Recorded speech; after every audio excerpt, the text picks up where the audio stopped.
आज की जो हमारी ये क्लास है, ये class basically target UGC net और यूजीसी नेट का एग्ज़ाम आप भलीभांति तरीके से जानते हैं। 26 जून को मॉर्निंग शिफ्ट में एग्ज़ाम है, 26 जून 2025 को। तो आज से लगभग आप लोगों के पास बचा हुआ जो दिन है वो 13 से 14 दिन बचे हुए हैं, ठीक है, मोस्टली। तो मैं चाहूँगा कि आप लोग अच्छी तरीके से इस पे जो प्रीवियस ईयर का क्वेश्चन पेपर है ये और जो इम्पॉर्टेंट टॉपिक मैं अलग से प्रोवाइड कराता हूँ। जैसे आज बात करने वाला हूँ वृद्धावस्था की समस्या और वृद्धावस्था के लिए अधिकार और वृद्धावस्था के संदर्भ में कौन कौन से भारत सरकार ने योजनाएं बनाई हैं। तो 3 टॉपिक आज बात करेंगे, फिर उसके बाद आगे भी बढ़ेंगे। यूजीसी नेट समाज कार्य के साथ साथ DSSB का एग्ज़ाम भी, सोशल वेलफेयर का अगर हम बात करें तो इनका एग्ज़ाम 12 जुलाई को है ना, 12 जुलाई को है। और हालांकि आज तारीख है 12 जून, आपके पास बचे हैं 30 डेज़।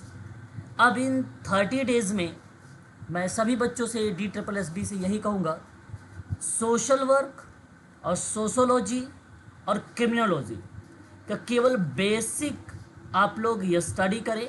जो इजी टॉपिक है इन तीनों का, उन इजी टॉपिक को आप 30 दिन में कवर करें।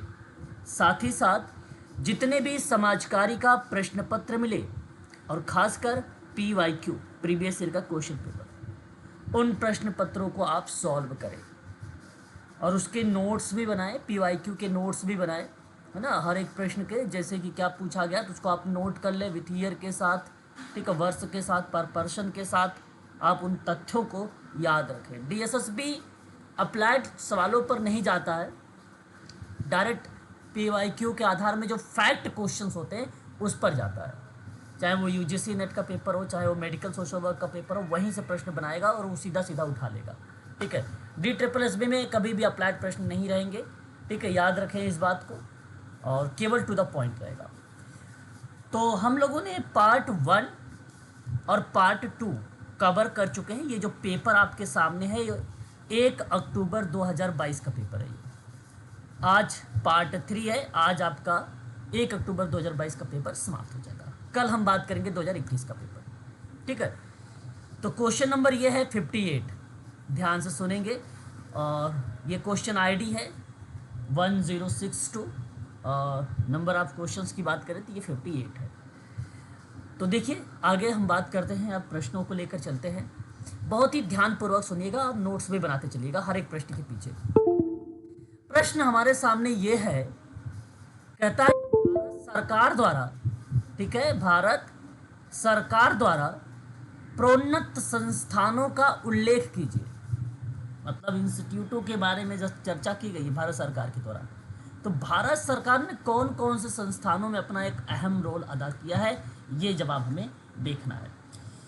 तो आप देखिए, डॉक्टर अंबेडकर एक फाउंडेशन है ना, बहुत इंपॉर्टेंट है फाउंडेशन। और इस प्रश्न के आधार पे अगर मैं आपसे बात करता हूँ तो ऑप्शन नंबर फर्स्ट वाला यहाँ पे करेक्ट रहेगा, ठीक है। डॉक्टर अंबेडकर फाउंडेशन भारत सरकार के द्वारा चलाया गया एक इंस्टीट्यूट है, ठीक है। इसके कई ब्रांचेस हैं और जैसे अगर मैं ब्रांचेस में बात करता हूँ तो आपका एक नई दिल्ली में भी है, यूपी में भी है, ठीक है, डॉक्टर अंबेडकर फाउंडेशन। और डॉक्टर अंबेडकर फाउंडेशन बेसिकली योजनाओं के रूप में भी चला है। और इस फाउंडेशन में क्या योजना के रूप में आया है, अंतरजातीय विवाह के सामाजिक रूप में या सामाजिक रूप से साहसायिक कदम का सराहना करना, यानी अंतरजातीय विवाह को बढ़ावा देना, ठीक है, बढ़ावा देना। इस इंस्टीट्यूट या इस संस्थान का एक अहम रोल देखने को मिला है। तो पहला वाला पॉइंट यहाँ पर आपका करेक्ट होगा। और यहाँ पर देखिए एक बार इसकी इंग्लिश भी है ना, इंग्लिश में भी कुछ क्वेश्चंस आते जो है समझ में आते हैं, इसलिए मैं चाहूँगा कि इंग्लिश में भी उन तथ्यों को आप अवश्य नोट करें, ठीक है। देखिए यहाँ पे लिखा हुआ अभी साफ शब्दों में कि मेंशन हमें करना है कौन कौन से ऐसे फाउंडेशन है जो प्रमोट बाय द गवर्नमेंट, यानी सरकार के द्वारा बेसिकली क्या किया जा रहा है, भारत सरकार के द्वारा उसको प्रमोट किया जा रहा है। ठीक है, बात समझ में आई। तो इसलिए ये जो डॉक्टर अंबेडकर फाउंडेशन है ये विकल्प के रूप में आपका सही जाने वाला है। अच्छा, इसकी बेसिकली भारत सरकार ने स्थापना कब की थी, तो आप नोट कर लीजिए, ये बड़ा इम्पोर्टेंट है। 24 मार्च 1992, नोट कर लीजिए, ये इम्पोर्टेंट फैक्ट रहेगा, है ना, आपके लिए, कि 24 मार्च 1992। ठीक है, तो ये बड़ा इम्पोर्टेंट पार्ट रहेगा और मैं चाहूँगा इसको आप नोट करें। ये इसकी स्थापना भारत सरकार के द्वारा सामाजिक न्याय और अधिकारिता मंत्रालय, यानी पहले हम इसको कल्याण मंत्रालय के नाम से जानते थे, और उसी की तरह अगर हम बात करते हैं तो इस संस्था की स्थापना हुई और पंजीकरण जानते हैं society act, society registration act 1860 के तहत इसको पंजीकृत किया गया है। तो ये 2-3 बातें इसके संदर्भ में, ये नाम आप याद रखेंगे, तो ये एक इम्पॉर्टेंट पार्ट बनेगा। तत्पश्चात अगर हम लोग बात करते हैं तो एक और आता है विवेकानंद अंतर्राष्ट्रीय फाउंडेशन। बेसिकली इस भारत सरकार के द्वारा नहीं प्रमोट किया गया है, आप इसे चाहो तो एलिमिनेट कर सकते हो या इसे हटा सकते हो। ठीक है, पॉइंट नंबर अगर मैं 3 की बात करता हूँ तो बाबू जगजीवन राम फाउंडेशन है। ये फाउंडेशन दिल्ली में है ना, और याद रखने वाली बात है ये भी। और इस संदर्भ में अगर हम बात करते हैं तो ये भी संस्था भारत सरकार के द्वारा बेसिकली बनाई गई है या स्थापित की गई है। बाबू जगजीवन राम भारत राष्ट्रीय फाउंडेशन की स्थापना सन 14 मार्च 2008 में हुई थी, और ये फाउंडेशन भारत सरकार के द्वारा सामाजिक न्याय और अधिकारिता मंत्रालय के तहत एक स्वायत्त संगठन के रूप में बेसिकली स्थापित किया गया है। ठीक है, दूसरी बात, जिस तरीके से डॉक्टर अंबेडकर फाउंडेशन था कि सोसाइटी रजिस्ट्रेशंस एक्ट 1860 के तहत हुआ था, ठीक उसी प्रकार से ये भी सोसाइटी पंजीकरण अधिनियम 1860 के तहत इसको भी पंजीकृत किया गया है। इसलिए आप सभी को ध्यान रखना पड़ेगा ए के अलावा बी वाले विकल्प को, बी नहीं सी वाले विकल्प को। ठीक है, ए और सी आपका यहाँ पे करेक्ट जाएगा। उसके बाद आता है डी, और डी के अगर हम लोग बात करते हैं इस पॉइंट में, इंडिया ब्रांड इक्विटी फाउंडेशन। ठीक है, इस फाउंडेशन की अगर आप लोगों से पूछा जाता है कि भारत सरकार के द्वारा किया गया है तो बिल्कुल सही जवाब होगा ये। ठीक है, इसे इन शॉर्ट में IBEF के नाम से जाना जाता है, नोट कर लीजिएगा, फुल फॉर्म भी कभी कभी पूछ लेता है ये। तो the India brand equity foundation इसका पूरा नाम है, और ये भारत सरकार के द्वारा कब स्थापित किया गया है तो आप ध्यान रखिएगा, सन 1996 में। ठीक है, और इस फाउंडेशन की स्थापना करने का जो उद्देश्य रहा है मेड इन इंडिया रहा है, और लेबल को बढ़ावा देना, वैश्विक बाज़ारों में भारत की आर्थिक उपस्थिति को बढ़ावा देने के लिए इस फाउंडेशन की स्थापना की गई है। तो ए, सी और डी, ठीक है, ये तीनों आपको याद रखना है। ये तीनों संस्थाएं भारत सरकार के द्वारा बेसिकली मेंशन की गई हैं। बाकी राजीव गांधी फाउंडेशन की बात हो या विवेकानंद अंतर्राष्ट्रीय फाउंडेशन की बात हो, तो ये दोनों संस्थाएं भारत सरकार के द्वारा नहीं चलाई गई हैं।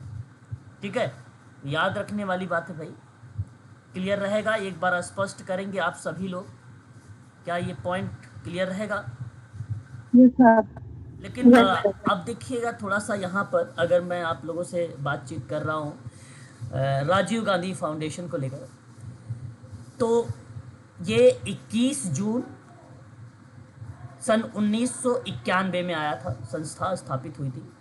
भारत के पूर्व प्रधानमंत्री श्री राजीव गांधी के सपने को साकार करने के लिए इस संस्थान की स्थापना की गई, और श्री गांधी जी ने एक आधुनिक और धर्मनिरपेक्ष और प्रगतिशील भारत का सपना देखा था। एक ऐसा देश जो समानता के लोकतांत्रिक सिद्धांत को प्रतिष्ठित करता है। उस प्रक्रिया में सांस्कृतिक परंपराओं के साथ प्रगति को जोड़ता है, तो वो संस्था राजीव गांधी फाउंडेशन आती है और 21 जून सन 1991 में इसकी स्थापना की गई थी, परंतु भारत सरकार के द्वारा इसकी स्थापना नहीं की। तो याद रखिएगा इस शब्द को भी, परंतु ये भारत सरकार के द्वारा नहीं है और ना ही विवेकानंद अंतर्राष्ट्रीय संस्था है। तो जिस विकल्प में ACD होगा वो विकल्प आप लोगों के लिए सही माना जाएगा। और ऑप्शन में आप देख सकते हैं 4 विकल्प, और ऑप्शन नंबर सेकंड देखिए, सेकंड वाला जो विकल्प दिया गया है वो विकल्प आपका सही है, ACD। ठीक है, चलिए आगे बढ़ते हैं। देखिए ये फैक्ट के रूप में, अलग अलग रूप में भी आ सकता है, इंडिविजुअल के रूप में। एक सवाल आपके सामने और है, अभिकथन और कारण के रूप में है।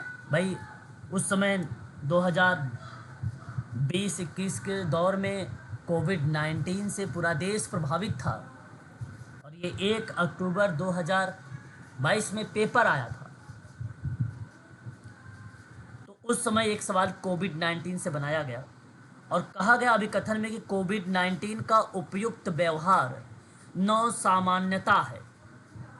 ये बड़ा इंपॉर्टेंट क्वेश्चन है और सोचने पर, विचार करने पर, आप लोगों को तर्क करने पर एक महत्वपूर्ण जानकारी देता है। तो इस संदर्भ में क्या ये पॉइंट आप लोगों के लिए सही रहेगा कि कोविड उपयुक्त व्यवहार नौसामान्यता दर्शाता है? तो इसका मतलब क्या है कि इसका मतलब ये है कि व्यवहारों पर ये बल देता है। अच्छा, व्यवहार कैसा? मेरी बात सुनिए, नया व्यवहार कैसा था कोविड-19 के दौरान में?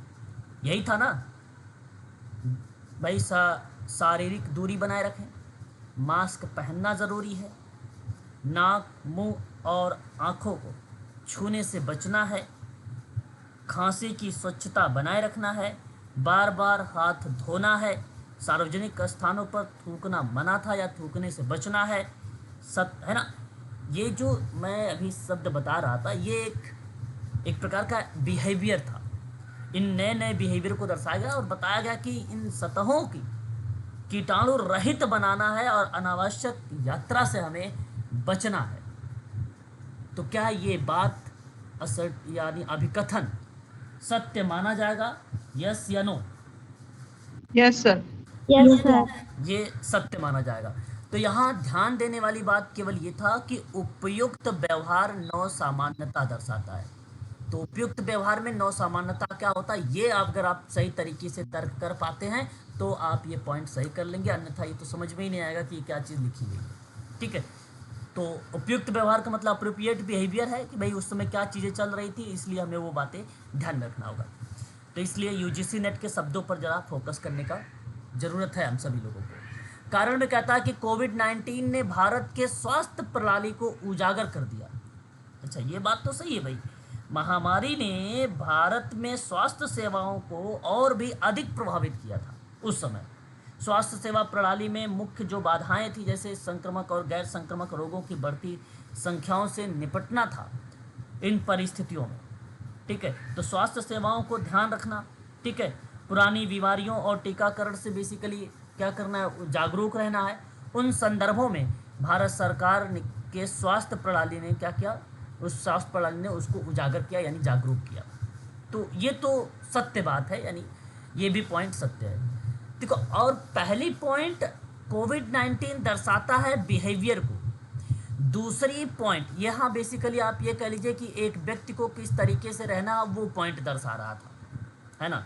जो दूसरी पॉइंट था वो बेसिकली आपको जागरूकता के संदर्भ में दर्शा रहा था, है ना। आप ये कह सकते हैं जागरूकता के संदर्भ में ये दर्शा रहा था, है ना, बीमारी में, ताकि भाई बीमारी बढ़े ना या बीमारी को रोका जा सके, है ना, उस संदर्भ में था। तो क्या ये व्याख्या हो रही है या व्याख्या नहीं हो रही है?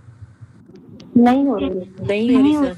हाँ बिल्कुल, देखो दोनों बातें अलग अलग है। कहता है कि भारत कोविड-19 भारत के स्वास्थ्य प्रणाली को उजागर कर दिया। अब ये जरूरी नहीं कोविड से ही लेकर, भाई श्वसन संबंधी बीमारी, अन्य कोई और भी बीमारी रही होगी उस दौरान में, कोविड-19 के दौरान, तो कोविड-19 के साथ साथ अन्य बीमारी के बारे में भी इंफॉर्मेशन प्रोवाइड करा दिया उस समय।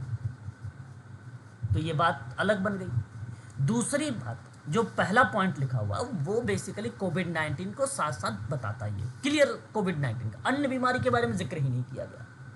तो भारत के स्वास्थ्य प्रणाली, मतलब जब भारत के स्वास्थ्य प्रणाली की बात आ जाए तो बात है कि यहाँ पे सभी बीमारियों के बारे में वो स्वस्थ करने की बात कर रहा है या जागरूक करने की बात कर रहा है। तो दोनों व्याख्या तो नहीं है, लेकिन दोनों बातें सही हैं। तो ये विकल्प में ढूंढना है कहाँ पर लिखा हुआ है कि ये व्याख्या नहीं है, ऑप्शन नंबर सेकंड, दूसरा ये वाला पॉइंट, ठीक है, दूसरा ऑप्शन सही हो गया।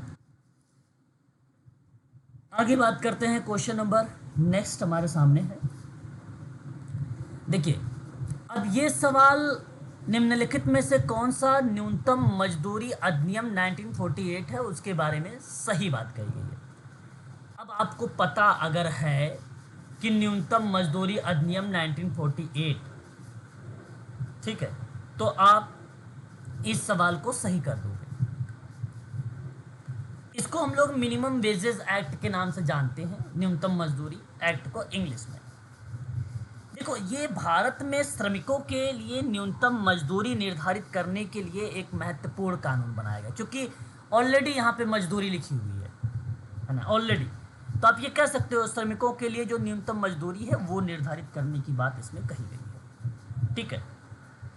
और ये अधिनियम सरकार को वे निर्दिष्ट करती है कि रोजगार में काम करने वाले कर्मचारी के लिए न्यूनतम मजदूरी निर्धारित करने का अधिकार देता और बताता भी है कि सभी प्रकार के, ठीक है, श्रमिकों को लेकर, चाहे वे कुशल हो चाहे वे अकुशल हो, है ना। एक कुशल बेसिकली रोजगार की बात हुई है, एक अकुशल रोजगार की बात हुई है, इन दोनों चीज़ों को वो कवर करता है, ठीक है।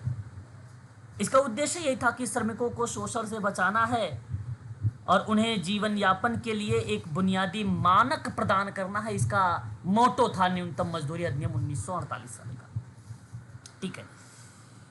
और केंद्र और राज्य दोनों सरकार न्यूनतम मजदूरी तय करने के लिए जिम्मेदार होंगे। ये बात सत्य है ना, ये बात सत्य भी है। केंद्र और राज्य सरकार की एक सलाहकार बोर्ड का गठन होगा जो न्यूनतम मजदूरी की समीक्षा करेगा और ओवरव्यूज देगा, और कोई लगेगा भाई परिस्थिति के अनुसार उसमें क्या करेगा, संशोधन भी करेगा, है ना, परिस्थिति के अकॉर्डिंग। तो श्रमिकों के लिए एक महत्वपूर्ण सुरक्षा का जाल था ये न्यूनतम मजदूरी अधिनियम, ठीक है। उन्हें शोषण से बचाना या उनके एक बुनियादी जीवन स्तर को प्रोवाइड कराना या उसको देना, उस क्रिया में ये बेसिकली बात करता था ये न्यूनतम मजदूरी अधिनियम। न्यूनतम मजदूरी को भारत के केंद्र और राज्य सरकार के द्वारा समय समय पर संशोधन किया गया, परंतु ये संशोधन हर 5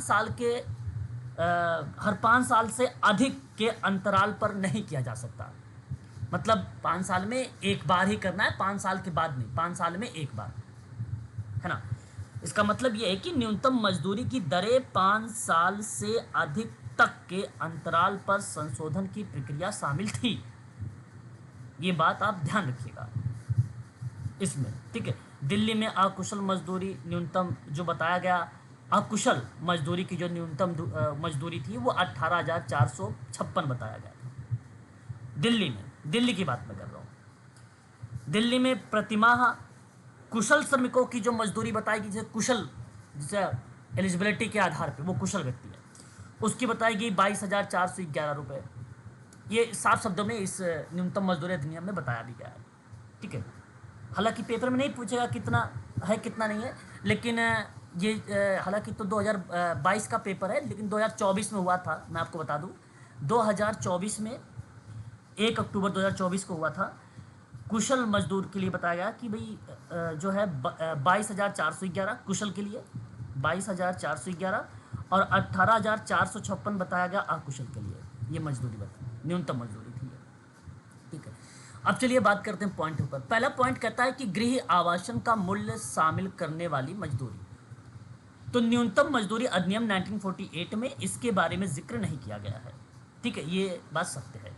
तो इसको आप एलिमिनेट कर दीजिए, आप इसे हटा दीजिए यहीं पर। दूसरा कहता है कि न्यूनतम मजदूरी 5 वर्षों में एक बार पुनरीक्षित किया जाएगा। देखो, न्यूनतम मजदूरी को हर 5 साल में कम से कम एक बार संशोधित किया जाना चाहिए, ये बात लिखा हुआ है पुनरीक्षण का मतलब।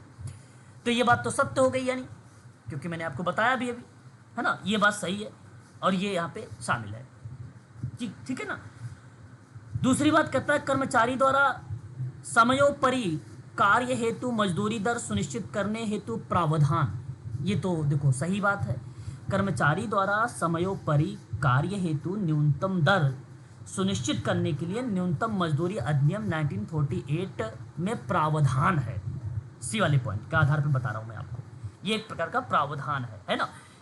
और अधिनियम ये सुनिश्चित करता है कि सभी कर्मचारियों की उनकी निर्धारित काम की अवधि से अधिक काम करने पर एक निर्धारित ओवरटाइम पर भुगतान किया जाएगा। इसका मतलब ये है, जैसे मान लीजिए आप कोई कंपनी में काम कर रहे हो, ठीक है, अब उस कंपनी में आप काम कर रहे हो 12 घंटा या 8 घंटे की ड्यूटी है आपके पास, ठीक है, तो उसमें आपको लगा भाई कि आप 4 घंटे आपने बढ़ा दिया या 2 घंटे आपने बढ़ा दिया ओवर टाइम, इसको ओवर टाइम बोलते हैं, ठीक है, आपने एक्स्ट्रा टाइम आप कंपनी को दिए 2 घंटे या 4 घंटे, तो उस 2-4 घंटे अगर आपने एक्स्ट्रा दिया तो उस समय कंपनी आपको उस 2 या 4 घंटे का अलग से पेमेंट करेगा या भुगतान आपको देगा। ये बात भी न्यूनतम मजदूरी अधिनियम 1948 में बात कही गई थी, ठीक है। और धारा नंबर 3 में बताया गया है, इसकी ये जो पॉइंट सी लिखा हुआ है ये धारा नंबर 3 का है ना, ये धारा नंबर 3 में बताया गया है, रोजगारों में श्रमिकों के लिए न्यूनतम मजदूरी दर तय करने की शक्ति प्रदान करता है, ठीक है, और ये धारा नंबर 3 में है। और न्यूनतम मजदूरी की दर की समीक्षा प्रत्येक 5 वर्षों में की जाएगी, ये भी बात बताया गया है इसी में। तो ये यहाँ पर बी और सी दोनों पॉइंट सही हो जाएंगे, ठीक है। पॉइंट नंबर डी की बात कर लेते हैं। पॉइंट नंबर डी में अगर आप देखेंगे तो उपादान शामिल किया गया है या उपादान शामिल करने वाली मजदूरी के बारे में बातचीत की गई है, ठीक है, पॉइंट नंबर डी में। अब सुनिएगा, मैं आपको बता दूं, कर्मचारी की अधिवर्षिता, अधिवर्षिता का मतलब आप यहाँ देखिए एक शब्द लिखा हुआ अधिवर्षिता, यही यूजीसी नेट का टर्म है, ठीक है, आप इसी को जानना है। इसका मतलब है सेवानिवृत्त। क्या नाम है इसका? सेवानिवृत्त। अच्छा, जब बात आती है ग्रेचुटी के यानी उपादान की, तो हमें सीधा सीधा एक ऑलरेडी एक एक्ट है, ग्रेचुटी पेमेंट एक्ट या उपादान भुगतान अधिनियम, और ये अधिनियम 1972 का है, ठीक है, 1972 का है, याद रखिएगा। इसमें कर्मचारी का मूल वेतन, महंगाई भत्ता, अन्य सभी नियमित वेतन जो कंपोनेंट है उनको शामिल किया गया है, यानी घटकों को शामिल इसमें किया गया है। तो उन कर्मचारियों को ग्रेचुटी का भुगतान करने के लिए अनिवार्य करता है जो कम से कम 5 साल की निरंतर सेवा के बाद सेवानिवृत्त होते हैं या उनकी सेवा समाप्त हो जाती है। होता है ना भाई, अगर आपने काम किया, उपादान भुगतान अधिनियम के अंतर्गत बता रहा हूँ कि आपने 5 साल काम किया, उसके बाद आपने क्या किया, रिटायरमेंट ले लिया, तो कंपनी क्या करती है, उसको अलग से भी पेमेंट करती है कर्मचारी को, ठीक है। आपने 10 साल किया या 15 साल किया या 20 साल आपने अपनी सेवा दी उस कंपनी को, तो कंपनी जब आप रिटायर्ड होंगे तो कंपनी आपको कुछ बोनस के रूप में, कुछ एक्स्ट्रा पेमेंट वगैरह के रूप में प्रोवाइड कराता है, ठीक है। तो इसलिए ये अलग पार्ट है, ये न्यूनतम मजदूरी अधिनियम से टोटली डिफरेंट है डी वाला पॉइंट, तो केवल बी और सी सही होगा, ठीक है। तो देखो, इन प्रश्नों को ना आपको अगर पता है इनके बारे में तो आप ऐसे प्रश्न को सॉल्व कर पाओगे, अन्यथा फिर तो दिक्कत कर जाएगा, ठीक है। तो जैसे न्यूनतम मजदूरी अधिनियम 1948 में कौन सी बात कही गई थी सही, तो केवल सी और केवल बी और सी है, ठीक है, केवल बी और सी पॉइंट है इसमें, ना तो ए है ना ही डी है। तो देखिए किसी ऑप्शन में लिखा हुआ है बी और सी, बिल्कुल लिखा हुआ है। पॉइंट नंबर अगर आप बात करते हैं सी वाले ऑप्शन पर, सी वाला ऑप्शन आपका सही होगा, ठीक है। तो जो बातें मैंने इस प्रश्न में बताया है वो बात जरूर ध्यान रखिएगा, ठीक है ना।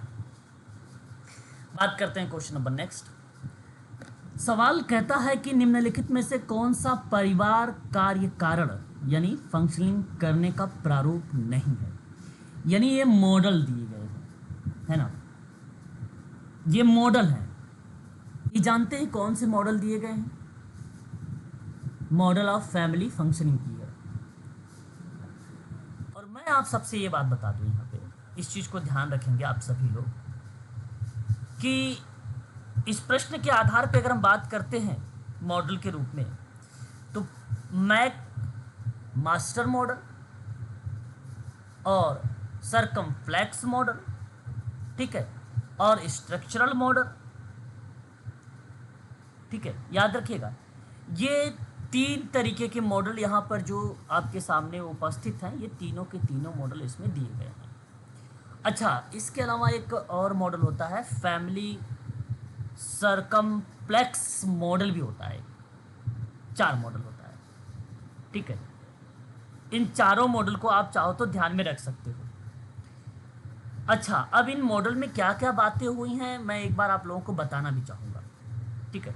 इस मॉडल में देखिए, जो मैक मास्टर मॉडल है बहुत फेमस मॉडल है ये। इसमें 6 प्रमुख आयामों पर बात की गई है, 6 डायमेंशन पर बात हुई है।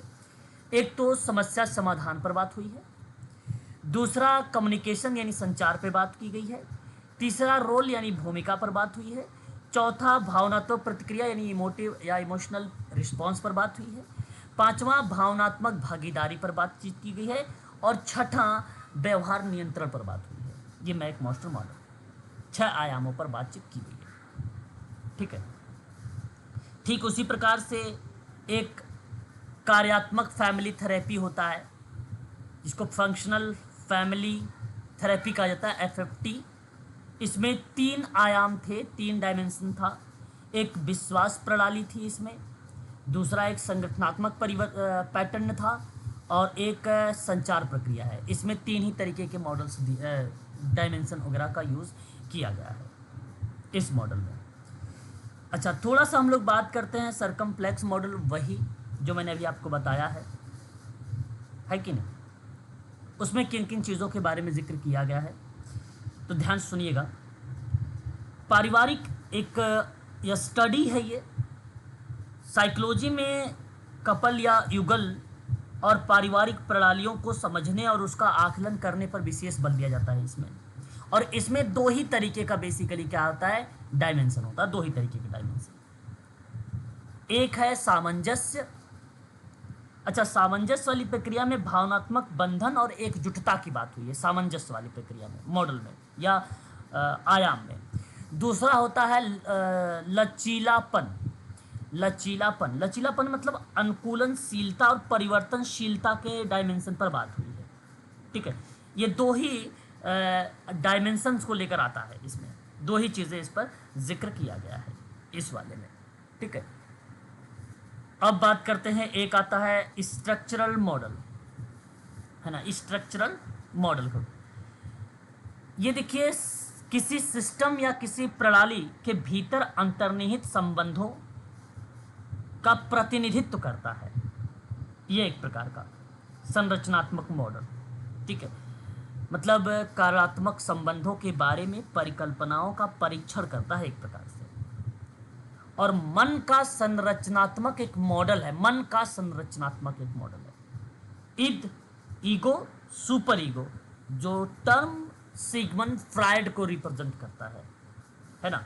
तो इसलिए ये शब्द भी आप लोगों को ध्यान में रखना होगा। तो ये तीनों मॉडल हैं, लेकिन सवाल में ये पूछा गया कि आप बताइए परिवार कार्य कारण का प्रारूप या मॉडल नहीं है। तो ये तो 3 तो है, तो जो चौथा होगा वो बेसिकली जाहिर सी बात है गार्जियनशिप वाला मॉडल, ये मॉडल है ही नहीं, ठीक है। गार्जियनशिप मॉडल है ही नहीं, ठीक है। इसे आप चाहो तो नोट कर लो कि गार्जियनशिप मॉडल फिर है क्या, है ना। गार्जियनशिप मतलब होता है संरक्षकता मॉडल,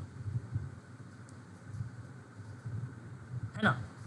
ये कानूनी संबंध को शामिल करता है जहां एक संरक्षक को किसी ऐसे व्यक्ति की ओर प्रतिनिधित्व करना और निर्णय लेने के लिए नियुक्त किया जाता है जो स्वयं ऐसा नहीं कर सकता है। मतलब कोई क्रिया ऐसी है जो इसमें बेसिकली पीछे रह जाना, या दिव्यांग व्यक्ति या नाबालिग, यहाँ तक कि परिस्थिति तंत्र की सुरक्षा के लिए, है ना, किसी व्यक्ति की नियुक्ति हो रही है या गार्जियनशिप बनाया गया है कि भाई वो उसकी रक्षा करेगा, उसके संदर्भ में बातचीत करेगा ना, व्यक्ति की संरक्षकता के रूप में, तो वहाँ पर ये मॉडल आता है।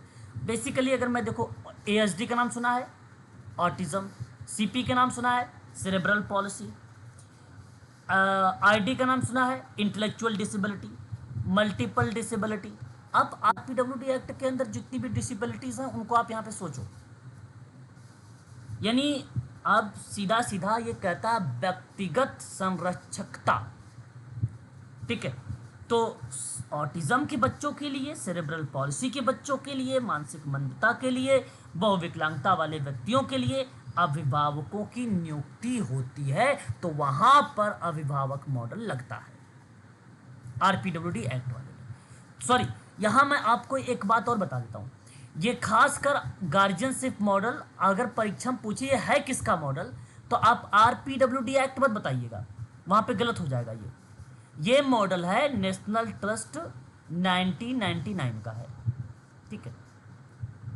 ये ध्यान रखिएगा, national trust for the handicap में 4 प्रकार की डिसेबिलिटी के बारे में जिक्र किया गया है, और RPWD में 21 तरीके के डिसेबिलिटीज के बारे में जिक्र किया गया है। तो नेशनल ट्रस्ट वाले में बेसिकली व्यक्तिगत संरक्षकता की बात होती है या गार्जियनशिप संरक्षकता की बात होती है, तो उसमें ये 4 प्रकार की डिसेबिलिटीज आती हैं, और उनके लिए ये क्या कहता है कि एक अभिभावक होना चाहिए जहाँ बेसिकली इन बच्चों को क्या कर सके, एजुकेशन या उन्हें समाज के मुख्य धारा से जोड़ सके या वहाँ तक ला सके।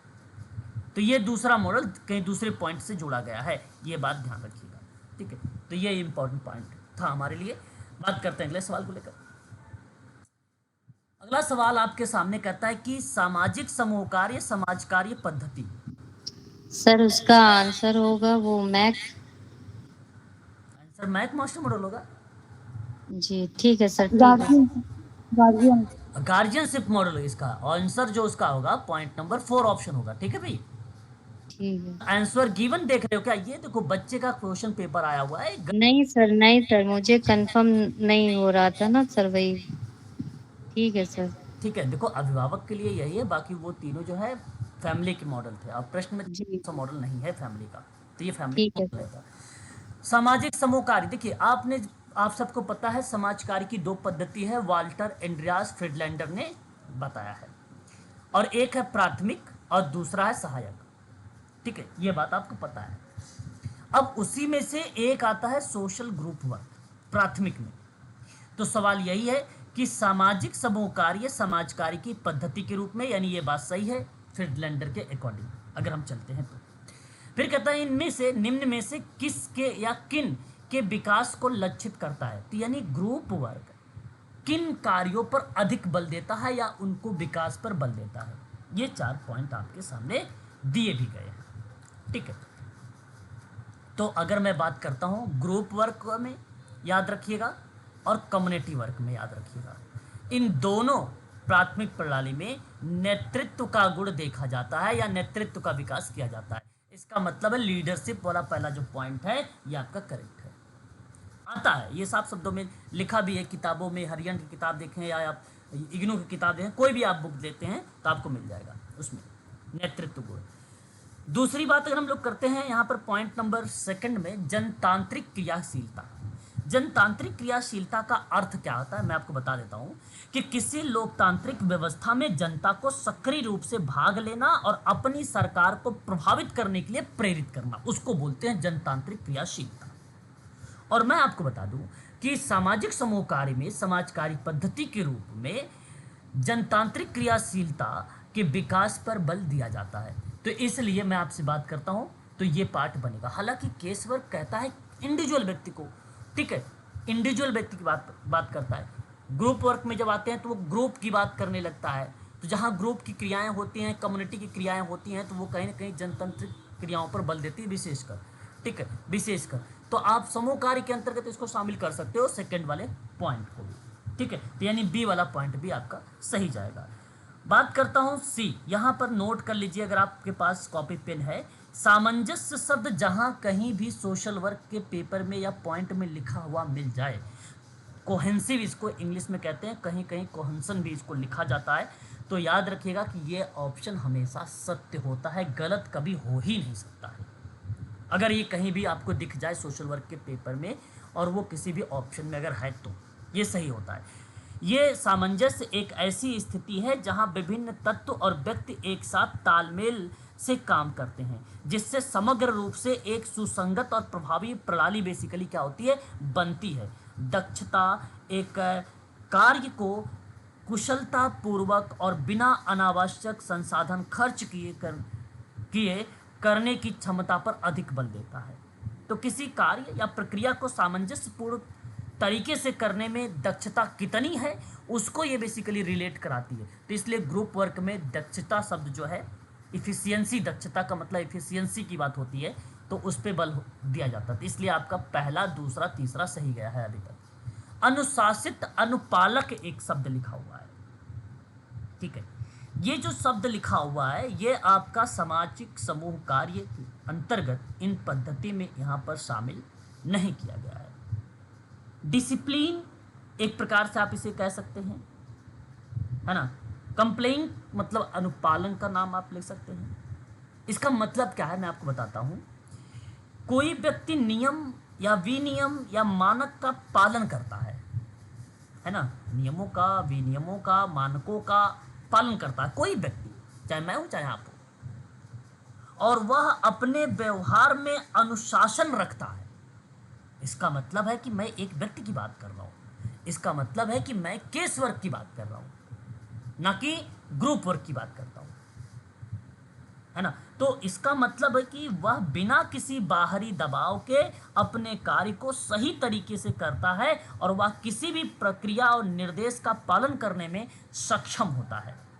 तो बेसिकली इसमें ना एक सिद्धांत आता है और वो सिद्धांत होता है आत्मनियंत्रण का सिद्धांत। किसका बताइए? हेलो, आवाज आ रही है? यस सर, यस तो आत्मनियंत्रण का सिद्धांत होता है किसी भी कार्य को करने में अपनी इच्छा को नियंत्रित करता है और अपने लक्ष्यों की ओर अग्रसर होता है। इसलिए आत्मनियंत्रण का ये बेसिकली एक सिद्धांत है। और ये केस वर्क पढ़ोगे तो उसमें ऑलरेडी मिलेगा, है ना। तो जरा मुझे जवाब बताइए कि इस प्रश्न के आधार पे अगर मैं आपसे बात करता हूं तो ए, बी और सी वाला जो विकल्प होगा वो आपका करेक्ट जाता है, यानी ऑप्शन नंबर फर्स्ट यहाँ पे सही है। डी को आप हटा सकते हो, ठीक है। तो आपका पहला विकल्प सही है। बात करते हैं क्वेश्चन नंबर नेक्स्ट। देखिए, ये रिसर्च का सवाल है, चाहे वो केजीएमयू के बच्चे हों, चाहे DSSB, चाहे वो यूजीसी नेट, तो ये प्रश्न सभी के लिए बहुत बेटर होता है रिसर्च में। तो ये सवाल क्या कहता है? सवाल आपसे बोला जा रहा है कि जो शोध अध्ययन निर्वचनवाद की ओर उन्मुख होता है ना। अच्छा, अब ये ध्यान देने वाली बात यह है कि निर्वचनवाद होता क्या है, अगर पता है तो कर पाओगे आप। इंटरप्रिमिटिव इसको हम लोग इंग्लिश में कहते हैं, है ना। इसका मतलब मैं आपको बता देता हूं एक लाइन में केवल कि इसका मतलब क्या होता है। एक शोध का दृष्टिकोण यानी पॉइंट ऑफ व्यू, एक रिसर्च का, वो सामाजिक घटनाओं की व्याख्या और समझ पर बल देता है। समझे आप बात को? इसका जो पॉइंट ऑफ व्यू होता है वो होता है सामाजिक घटना प्लस में व्याख्या और समझ, व्याख्या और समझ पर बल देता है। बस इतनी पॉइंट आप ध्यान रखिएगा, इसे निर्वचनवाद कहते हैं।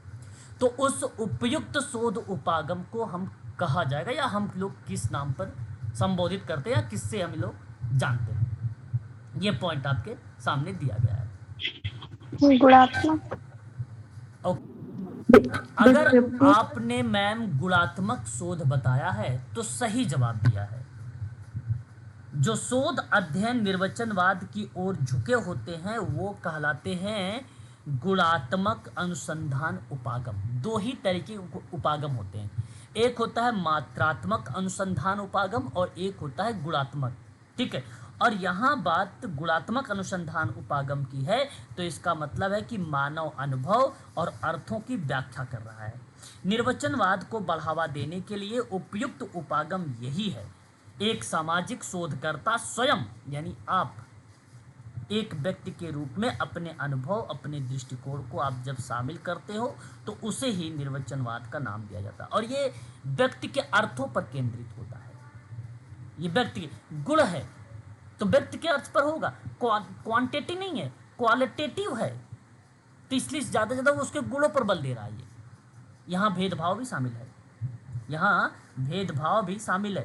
भाई हम उसकी भाषा को, हमें मराठी आती है, उस सेवार्थी को भी मराठी आती है, ठीक है, भेदभाव हो गया। उसके गुणों पर हमने ले लिया कि भाई उसको मराठी आती है।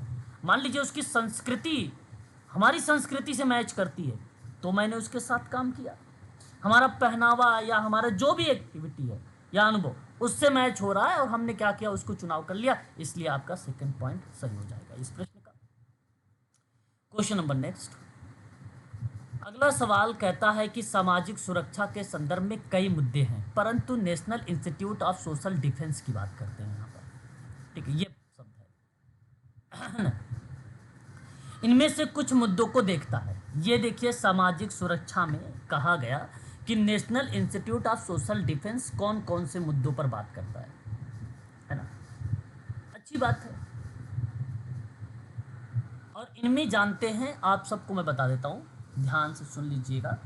इसमें एक होता है वृद्धावस्था की देखभाल, national institute of social defence में आ जाएगा, इसमें कोई दो राय नहीं। निराश्रित महिला, ये गलत हो जाएगा यहाँ पे। इस पॉइंट के आधार पे अगर हम लोग बात करते हैं, जो निराश्रित महिला लिखा हुआ है ये गलत हो जाएगा। निराश्रित महिला का अर्थ जानते हैं क्या होता है? एक महिला जो आर्थिक रूप से अपने और अपने परिवार के भरण पोषण में असमर्थ होती है, उसे निराश्रित महिला कहते हैं, है ना, उसे कहते हैं। और उसे किसी और की मदद की आवश्यकता होती है तो उस क्रिया में ये नाम हमें देखने को मिलता है। मैं आपसे कहूँगा ये गलत पॉइंट है, इसको मत रखिए। बात आती है ट्रांसजेंडर वेलफेयर की। ट्रांसजेंडर ना स्वयं सहायता समूह के द्वारा विभिन्न आर्थिक गतिविधियां संचालित की गई हैं, जिसमें जैसे दुधारू पशुओं का पालन करना, कैंटीन है ना, दूध उत्पादन की जो है उत्पादों की उत्पादन इकाइयां, यात्री ऑटो है ना, लोड ऑटो चलाना, या कपड़े, कायर, चावल इत्यादि संबंधित व्यावसायिक गतिविधियां हैं, वो जब एक्टिविटीज़ हैं वो सारी एक्टिविटी ट्रांसजेंडर वेलफेयर से संबंधित हैं। तो ये आप वाला पार्ट आएगा, क्योंकि ये social institute, national institute of social defence में शामिल किया गया है इसका मुद्दा। तो वृद्धावस्था भी शामिल है और ट्रांसजेंडर भी शामिल है, ठीक है यहाँ पर। उसके बाद देखिए वास्तविक दुर्व्यवहार की रोकथाम, ये तो पॉजिटिव शब्द है इस प्रश्न के आधार पे, तो मैं आपसे कहूँगा कि ये भी शब्द इसमें शामिल रहेगा, ठीक है, national institute of social defence के मुद्दों के संदर्भ में। मतलब किसी को दुर्व्यवहार से बचाने के लिए जो उठाए गए कदम होते हैं वो चीज़ें इसमें दर्शाया गया है। जैसे दुर्व्यवहार क्या हो सकता है? शारीरिक दुर्व्यवहार हो सकता है, किसी को मारना, थप्पड़ मारना, नुकसान पहुंचाना। अच्छा, भावनात्मक दुर्व्यवहार भी हो सकता है कि किसी को धमकाना, डराना या नीचे दिखाना। यौन दुर्व्यवहार भी हो सकता है, किसी के खिलाफ यौन गतिविधियों में शामिल हो जाना। वित्तीय दुर्व्यवहार भी हो सकता है, किसी को पैसे का उपयोग करना या प्राप्त करने से रोकना। मनोवैज्ञानिक दुर्व्यवहार भी हो सकता है, किसी को मानसिक और भावनात्मक रूप से आप नुकसान पहुंचाते हो तो वो भी शामिल हो सकता है। तो वो सोशल जो है national institute of social defence में शामिल किया गया है, इसके मुद्दे भी, यानी डी वाला पॉइंट भी आपका सही है। आता भिक्षावृत्ति रोकथाम, पॉइंट नंबर ई पर बात करते हैं। भिक्षावृत्ति का मतलब होता है भीख मांगना, है ना। अब इसके रोकथाम के लिए भारत में कई स्टेप उठाए गए हैं, कानून बनाए गए हैं, पुनर्वास कार्यक्रम बनाए गए हैं, जन जागरूकता अभियान बनाया गया है। बड़ा इंपॉर्टेंट सवाल है ये। महाराष्ट्र का जब कोई पेपर होता है मुंबई का, तो ये तय है कि अगर सोशल वर्क का पेपर है तो उसमें भिक्षावृत्ति संबंधित सवाल जरूर पूछे जाएंगे, है ना। मैं हर मेडिकल सोशल वर्क में या महाराष्ट्र का पेपर जब भी सॉल्व करवाया हूँ तो ये हर साल मिला है। अब यहाँ मैं आपको दो तीन बातें बताऊँगा। एक तो यहाँ पर आपको ये बताता हूँ कि भिक्षावृत्ति निषेध अधिनियम एक आता है 1962। भीख मांगना या दूसरों को भिक्षा मांगने के लिए प्रोत्साहित करने को प्रतिबंधित करता है ये अधिनियम 1962 वाला। एक बॉम्बे भिक्षावृत्ति निवारण अधिनियम है जो 1959 का है, बहुत फेमस है ये। और ये कई राज्यों और केंद्र शासित प्रदेशों ने भिक्षावृत्ति को नियंत्रित करने के लिए इस अधिनियम को आधार बनाया है। कई राज्यों ने, चाहे वो यूपी हो, चाहे वो केरला हो, या चाहे बिहार क्यों ना हो, ठीक है। साथ ही साथ भिक्षावृत्ति निवारण के लिए या रोकथाम के लिए भारत सरकार ने विभिन्न प्रकार के केंद्र भी बनाए हैं। जैसे एक भिखारियों के पुनर्वास केंद्र बनाया था। राज्यों में पुनर्वास केंद्र स्थापित किए गए जहां भिखारियों को आश्रय, भोजन, शिक्षा और व्यावसायिक प्रशिक्षण प्रदान किया जाता है। सरकारी योजनाएं भी चलाई गई हैं, शामिल किया गया, उसमें आत्मनिर्भर बनाने के लिए वित्तीय सहायता दिया गया है उन लोगों को। जन जागरूकता अभियान पर भी बल दिया गया है। तो कई पार्ट हैं जो इसके अंतर्गत शामिल किए गए हैं।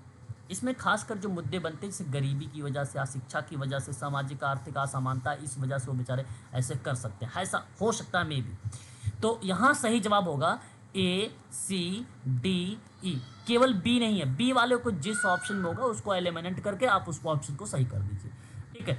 तो देखिए आप केवल बी ऑप्शन नंबर सी में नहीं है, बाकी सभी ऑप्शन में बी दिया गया है, और इसलिए ऑप्शन नंबर जो सी वाला होगा यह ऑप्शन आपका करेक्ट हो जाएगा।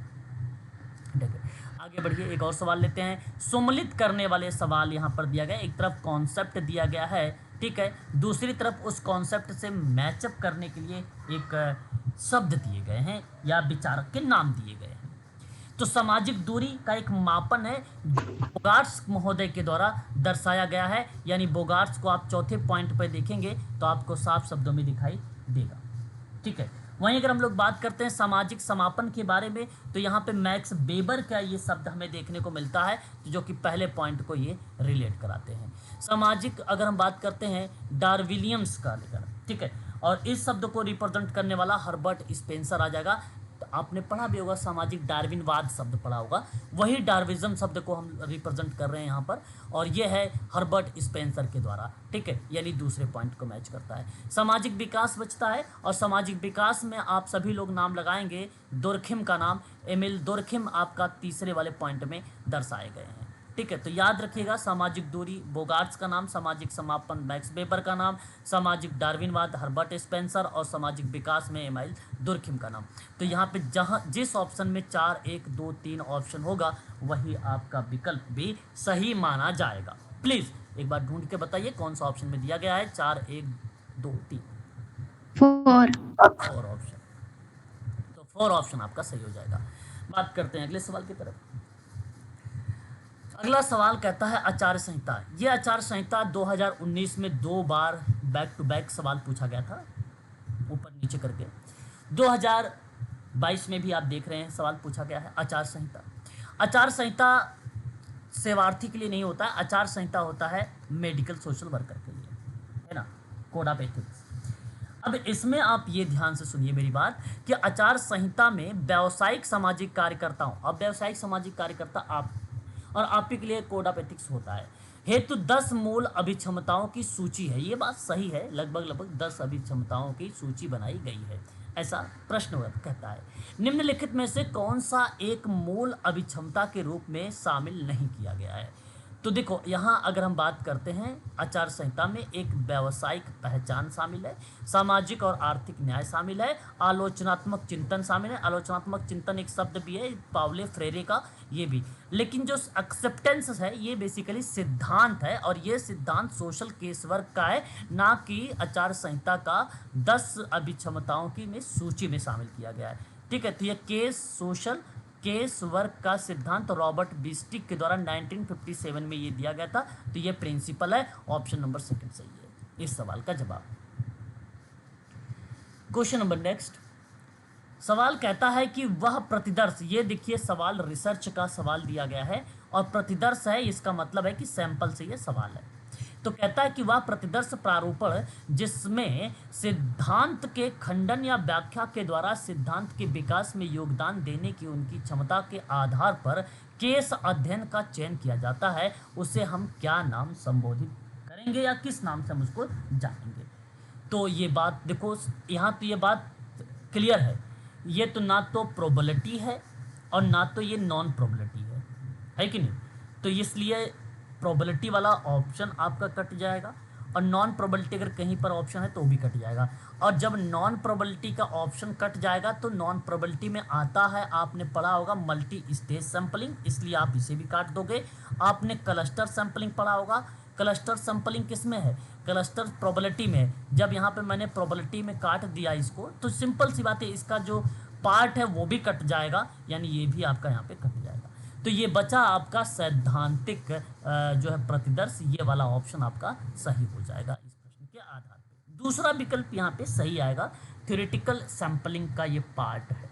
ठीक है, बात करते हैं नेक्स्ट सवाल। सुमलित करने वाला सवाल है, एक प्रकार ऑथर के नाम है तो दूसरी तरफ उस ऑथर की परिभाषाएं दी गई हैं या उसके संदर्भ में वो बातें कही गई हैं। ठीक है, ये सवाल आपके सामने प्रस्तुत है। तो अगर मैं आपसे कहता हूं कार्ल मार्क्स के बारे में, तो कार्ल मार्क्स कौन सी बात कहते हैं? कार्ल मार्क्स जीवन के वस्तुपरक परिस्थितियां ही सामाजिक परिवर्तन के कारक हैं। ये स्टेटमेंट कार्ल मार्क्स के स्टेटमेंट को मैच करता है, इसलिए चौथा पॉइंट इसको रिलेट कराएगा। वहीं अगर हम लोग बात करते हैं जिन्सबर्ग के बारे में, तो जिन्सबर्ग सामाजिक परिवर्तन में आशय मतलब तात्पर्य सामाजिक संरचना में परिवर्तन से है। ये डेफिनेशंस बेसिकली जिन्सबर्ग की है, यानी ये तीसरे से मैच होता है। ठीक है, अगर हम बात करते हैं समनर और केलर के बारे में, तो समनर और केलर ने सामाजिक परिवर्तन के आर्थिक कारकों से स्वतः निर्धारित होता है, इसलिए ये आपका पहला मैच होगा। मैकाइवर एंड पेज की बात अगर हम लोग करते हैं तो इन्होंने कहा है सामाजिक संबंधों का जाल है, या आप कह सकते हो कि सामाजिक परिवर्तन से आशय सामाजिक संबंधों में परिवर्तन से है। ठीक है, तो ये आपका ये सेकंड सही है। तो जिस ऑप्शन में अब देखिए 4 3 1 2 4 3 1 2 ये वाला विकल्प मैच होता है, वो ऑप्शन करेक्ट होगा। ठीक है, तो 4 3 1 2 ऑप्शन नंबर 4 ये वाला ऑप्शन आपका सही हो जाएगा। चलिए आगे बढ़ते हैं और सवाल लेते हैं। अगला सवाल हमारे सामने, और ये सवाल कहता है सामूहिक संचेतना के संदर्भ में निम्न में से कौन कौन से कथन सही माने जाएंगे? तो पहला कहता है कि वह समाज के सामूहिक मानदंड को दर्शाएगा, ये सामाजिक संचेतना, और ये शब्द दिया है कौन? पाउलो फ्रेरे, और ये स्टेटमेंट सही है, पहला वाला आपका सही है। दूसरा कहता है कि यह मान्य व्यवहार को प्रत्याशा को बढ़ावा देता है, इसलिए दूसरा पॉइंट भी आपका यहाँ पे सही माना जाएगा। तीसरा कहता है यह विपथगामी व्यवहार को नियंत्रित करता है, विपथगामी व्यवहार को भी नियंत्रित करता है, यानी ये सही है। अब आपको जानना यह है कि विपथगामी व्यवहार बेसिकली होता क्या है? क्या आप बता सकते हैं? कोई बच्चा ऐसा है जो विपथगामी जानता हो? निगेटिव व्यवहार सर। डिवेंट बिहेवियर बेसिकली क्या होता है मैडम? एक ऐसे व्यवहार को कहते हैं जो सामाजिक मानदंड, नियम और अपेक्षाओं के विपरीत हो, यानी असामाजिक व्यवहार यानी निगेटिव व्यवहार, तो ये व्यवहार शामिल नहीं होगा, है ना। विपथगामी व्यवहार को नियंत्रित करना, इसका मतलब है कि असामाजिक व्यवहार को कंट्रोल में लाना, इसका मतलब ABC सही है। यह व्यक्तिगत शाखा का दमन करता है, यहाँ बेसिकली ये गलत हो जाएगा क्योंकि ये सामूहिक संचेतना से है, ना कि व्यक्तिगत चीज़ों से है। तो ABC को ढूंढिए कहाँ पर है, ऑप्शन नंबर फर्स्ट में है, और फर्स्ट वाला ऑप्शन सही है। अगला सवाल बहुत आसान सा है, आप जवाब दे दोगे और मैं आप लोगों से ही जवाब जानने का प्रयास करूंगा। दिव्यांग या विकलांग व्यक्तियों के अधिकार अधिनियम 2016 के अनुसार निःशक्त जो है निर्देश चिन्ह या बेंचमार्क व्यक्ति का मतलब एक ऐसा व्यक्ति है जो 40% सर। यहाँ 40% ऑप्शन नंबर सेकंड 40%। अगर आपके पास डिसेबिलिटी है तो आप डिसेबल हैं, ये बात RPWD एक्ट 2016 कहता है, और यही बात PWD एक्ट 1995 भी कहती थी, और ये भी यही बात कह रहा है। ठीक है, तो दोनों में सिमिलर है, कोई इसमें संशोधन का पार्ट नहीं है। लेकिन हायर एजुकेशन में अगर हम बात करते हैं RPWD एक्ट में 5% का आरक्षण दिया और 4% का आरक्षण गवर्नमेंट सरकार द्वारा दिया गया है। चलिए एक और सवाल देखिए, भारतीय लोकतंत्र के मुख्य संस्थान क्या है? आसान सवाल सर। विधायिका, कार्यपालिका, न्यायपालिका, ABD। बिल्कुल सही बात। भारतीय लोकतंत्र की अगर हम बात आपसे करते हैं कि मुख्य संस्थान, तो विधायिका, कार्यपालिका और न्यायपालिका ABD। निर्वाचन कोई समूह है ही नहीं, तो ABD को लगा दीजिए, ABD ऑप्शन नंबर 3 ये सही है। तो ये भारतीय लोकतंत्र की चीज़ें हैं। ये तो बहुत आसान था। अभी 2 सवाल बैक टू बैक आसान मिले हैं और एक तीसरा भी आसान मिल चुका है, लेकिन केवल आपको अंडरस्टैंड पर बल देना है बस। मानसिक स्वास्थ्य देखभाल अधिनियम 2001 17 है ना, याद रखिएगा। मानसिक स्वास्थ्य एक अधिनियम था जो 1987 का था, संशोधन हुआ 2017 है, वहाँ पे देखभाल को जोड़ दिया गया। अब इसने कहा कि मनोचिकित्सकीय सामाजिक कार्यकर्ता यानी साइकेट्रिक सोशल वर्कर कौन व्यक्ति होगा, ये बोलता है अपनी परिभाषा में, ये बोलता है अपनी डेफिनेशन में। तो मैं आपको बता दूं, एक तो आप समाज कार्य में पीजी हो, पहली बात, तब आप साइकेट्रिक सोशल वर्कर कहलाएंगे, ठीक है, ये चीज़ ध्यान रखिएगा। दूसरा कहता उपाधि और मनोचिकित्सकीय समाज कार्य में आपने क्या किया हो, एमफिल किया हो, ठीक है। अब तो एमफिल बंद हो गया बेसिकली, ठीक है। जो नई एजुकेशन पॉलिसी के अगर अकॉर्डिंग बात करते हैं 2020 वाले अकॉर्डिंग, तो ये एमफिल अब बेसिकली उतना प्राथमिकता नहीं है, उसको बंद कर दिया गया। लेकिन कहता है कि अगर आपके पास जो है मास्टर ऑफ फिलोसफी है यानी एमफिल है साइकेट्रिक इन सोशल वर्क में, तो आप जो है क्या कहलाएंगे, मनोचिकित्सीय सामाजिक कार्यकर्ता कहलाएंगे। दूसरा आपके पास पीजी हो। अच्छा, पीजी होगा तो तभी तो आप एमफिल में एडमिशन भी ले सकते हो, कोई थोड़ी ना बैचलर डिग्री के बाद एमफिल में एडमिशन ले पाएगा, ठीक है, पीजी के बाद ही एडमिशन ले पाता है। तो इसलिए पॉइंट नंबर आपका दूसरा सही जाएगा इस सवाल का। सर जी बोलिए। सर, तो ये जो एमफिल बंद हो गया तो इसकी जगह पे कुछ रखा गया है या फिर अब पीजी की ही है? नहीं, आप सीधा डायरेक्ट पीएचडी का है ना, पहले जैसे पीएचडी हाँ आ रहे थे, तब डायरेक्ट पीएचडी आ गई, ठीक है। अब देखो, निम्न में से कौन से सुधार आंदोलन पाठ आधारित व्यवहार की शरण लेते हैं, ये भी सवाल बड़ा अच्छा है कि नहीं भाई। अगर हम बात करते हैं सुधार आंदोलन के संदर्भ में, तो आपको बहुत सारी चीजें होंगी पता। तो वो कहता है पाठ आधारित व्यवहार की शरण लेता है, ठीक है। आपके सामने ये सवाल दिए गए हैं, तो जवाब क्या होना चाहिए?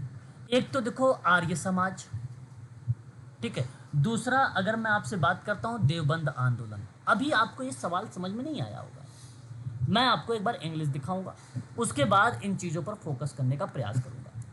ध्यान से सुनिएगा, इस सवाल में ये बताने का प्रयास आप लोगों से कहा जा रहा है कि which of the following reform movement, और ये बात देखो भलीभांत तरीके से प्रस्तुत होती है कि सामाजिक आंदोलन के बारे में बात कही जा रही है, ठीक है। तो अगर मैं इसके आधार पे आप लोगों से बात करता हूं, तो इस संदर्भ में ये चीजें में किया गया कि based on resources to text based, text based, यहां एक शब्द रिलेट किया गया है प्यूरिटन, ये शब्द है प्यूरिटन प्रैक्टिस, ठीक है। प्यूरिटन मतलब एक सुधार आंदोलन जो टेक्स्ट आधारित प्यूरिटन प्रथाओं पर बहुत अधिक निर्भर था। अब प्यूरिटन प्रथाएं क्या थी, प्यूरिटन शब्द क्या है या उसकी प्रथाओं के बारे में अगर हम लोग बात करते हैं, तो ये जानना हम सबके लिए बड़ा इंपॉर्टेंट है। देखिए, 16वीं 17वीं शताब्दी के दौरान में इंग्लैंड में उभरा था एक धार्मिक आंदोलन, और वो बेसिकली प्रोटेस्टेंट धर्म की एक विशेष रूप से कठोर और सुधारवादी शाखा थी। चर्च ऑफ इंग्लैंड में अनुष्ठान मतलब कार्यक्रम और प्रथा से असंतुष्ट थे। तो प्यूरिटन धार्मिक स्वतंत्रता, सरल पूजा और सख्त नैतिक मानकों पर बल देता था।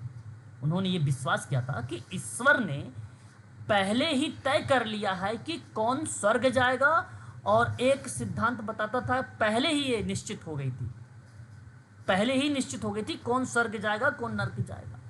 ये धार्मिक बातें थी इंग्लैंड में 16वीं 17वीं शताब्दी के दौरान में, ये प्यूरिटन शब्द का मीनिंग बताया गया है। तो इस तरीके की बातें कौन से सिद्धांत को रिलेट कराता है? Puritan practice, Puritan practice. अब आप बात समझ गए होंगे, धार्मिक स्वतंत्रता, सरल पूजा, नैतिक विश्वास, साथ ही साथ ये विश्वास किया गया कि ईश्वर ने पहले ही ये तय कर लिया कि कौन स्वर्ग जाएगा। ऐसे टर्म ब्रह्म समाज में नहीं था, ना ही सत्य शोधक समाज में था। सती प्रथा हटाना है, दुर्व्यवहार समाज से हटाना है, ये ब्रह्म समाज अधिक बल देता था। सत्य शोधक समाज की बात करते हैं हम लोग, तो ये भी जैसे दलितों को लेकर बात किया जाए, भाई उनके कल्याण की बात किया जाए, उत्थान की बात किया जाए, कुछ आधुनिक चीज़ों को रिलेट कराता था, लोगों को सुधारने का प्रयास करता था। ये टेक्स्ट बेस्ड प्यूरिटन जो प्रैक्टिस है, ये आर्य समाज और देवबंद मोमेंट था।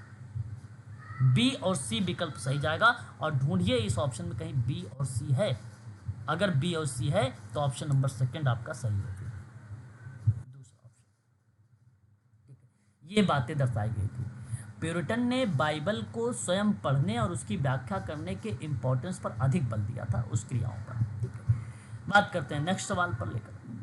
व्यवसाय समाज कार्य की वो शाखा है, बात तो सही है भाई, व्यवसायी समाज कार्य की बात करते हैं 19वीं सदी में आया था, खासकर Tata institute of social science Mumbai में दर्शाया गया है, जो इनमें से किससे संबंधित हो सकता है व्यवसाय समाज कार्य के संदर्भ में।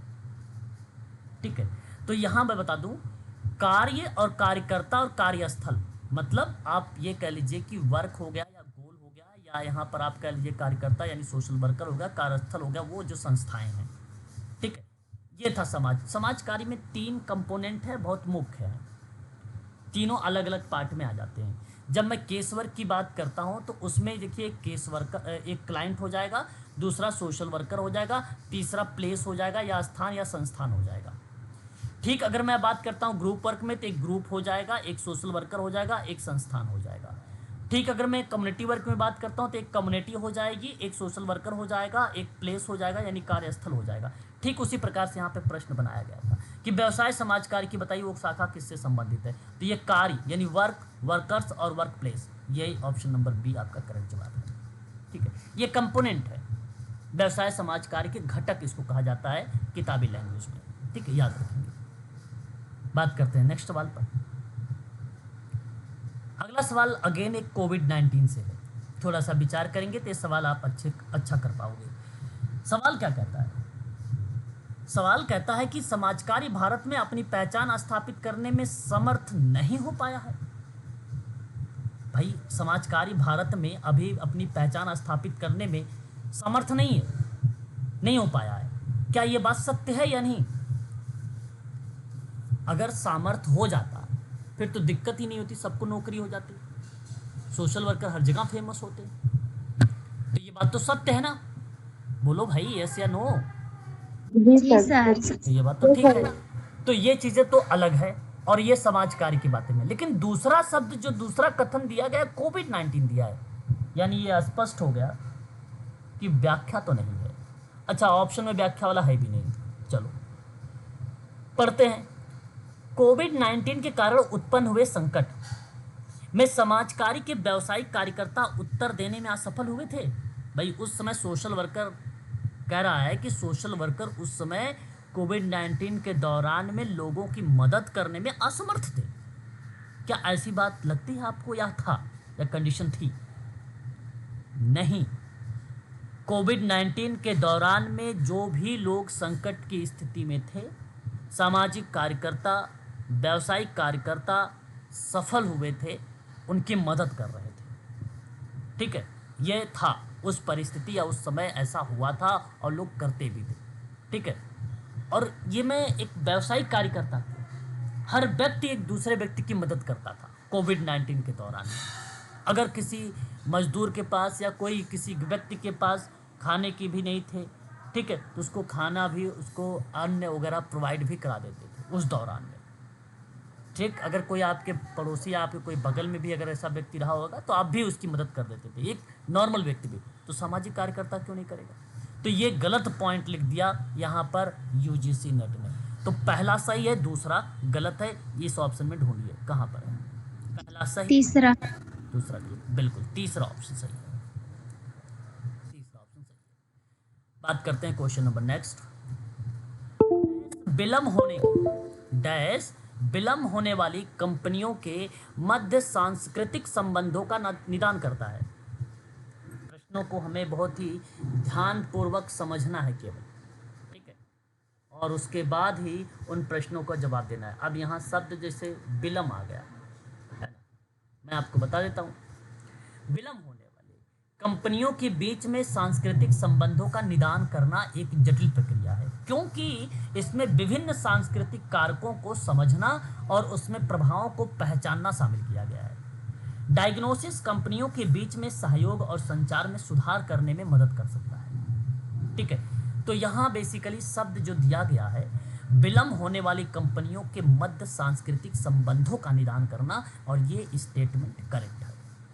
फिर आगे क्या बोल रहा है कि और इस बात का अवधार करता है, यानी एक प्रकार से आपको उन चीज़ों से रिलेट कराता है कि सांस्कृतिक, देखो ऑलरेडी लिख दिया यहाँ, जो पहले पॉइंट मैंने पढ़ा संबंधों का निदान, आगे फिर लिख भी रहा है सांस्कृतिक वर्गों की किस सीमा तक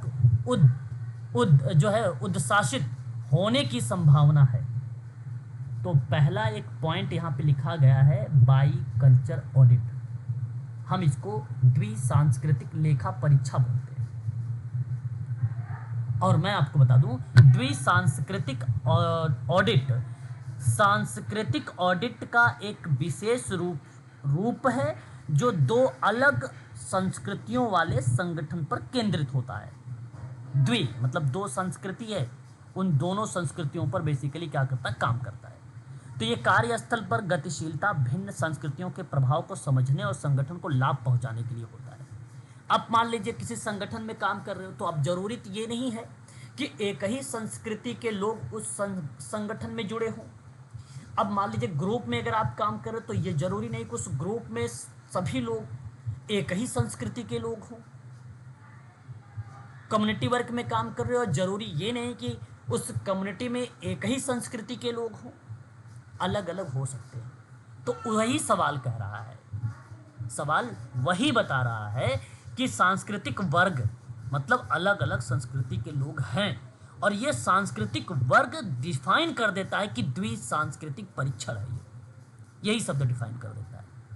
और द्विसांस्कृतिक परीक्षण का मतलब होता है कि दो अलग अलग संस्कृति वाले संगठन पर विशेष बल देता है। अब संगठन के भीतर जब दो संस्कृतियों के बीच में बड़ी बारीकियों से और संभावित संघर्षों के आइडेंटिफाई की जाती है, उसकी पहचान की जाती है। सही विकल्प ऑप्शन नंबर फर्स्ट होगा इस प्रश्न का। ठीक, बात करते हैं नेक्स्ट सवाल। अगला सवाल कहता है भारतीय संविधान की प्रस्तावना में धृत उद्देश्य हैं जो कि प्रत्येक भारतीय नागरिक हेतु सुरक्षित है, वो कौन कौन से शब्द शामिल किए गए हैं? तो एक शब्द है न्याय प्रस्तावना में, एक शब्द है स्वतंत्रता, और एक शब्द है समानता। जनतंत्र शब्द बेसिकली नहीं है। ठीक है, तो आप यहाँ पर ए, सी और डी, मैं आपको प्रस्तावना लिखवाया भी हूँ, नोट करवाया हूँ, आप इसे जरूर देखें। आप देखिए कहाँ पर है, A C D, option number third में है ना? जी सर। थर्ड आपका सही हो जाएगा। ठीक है,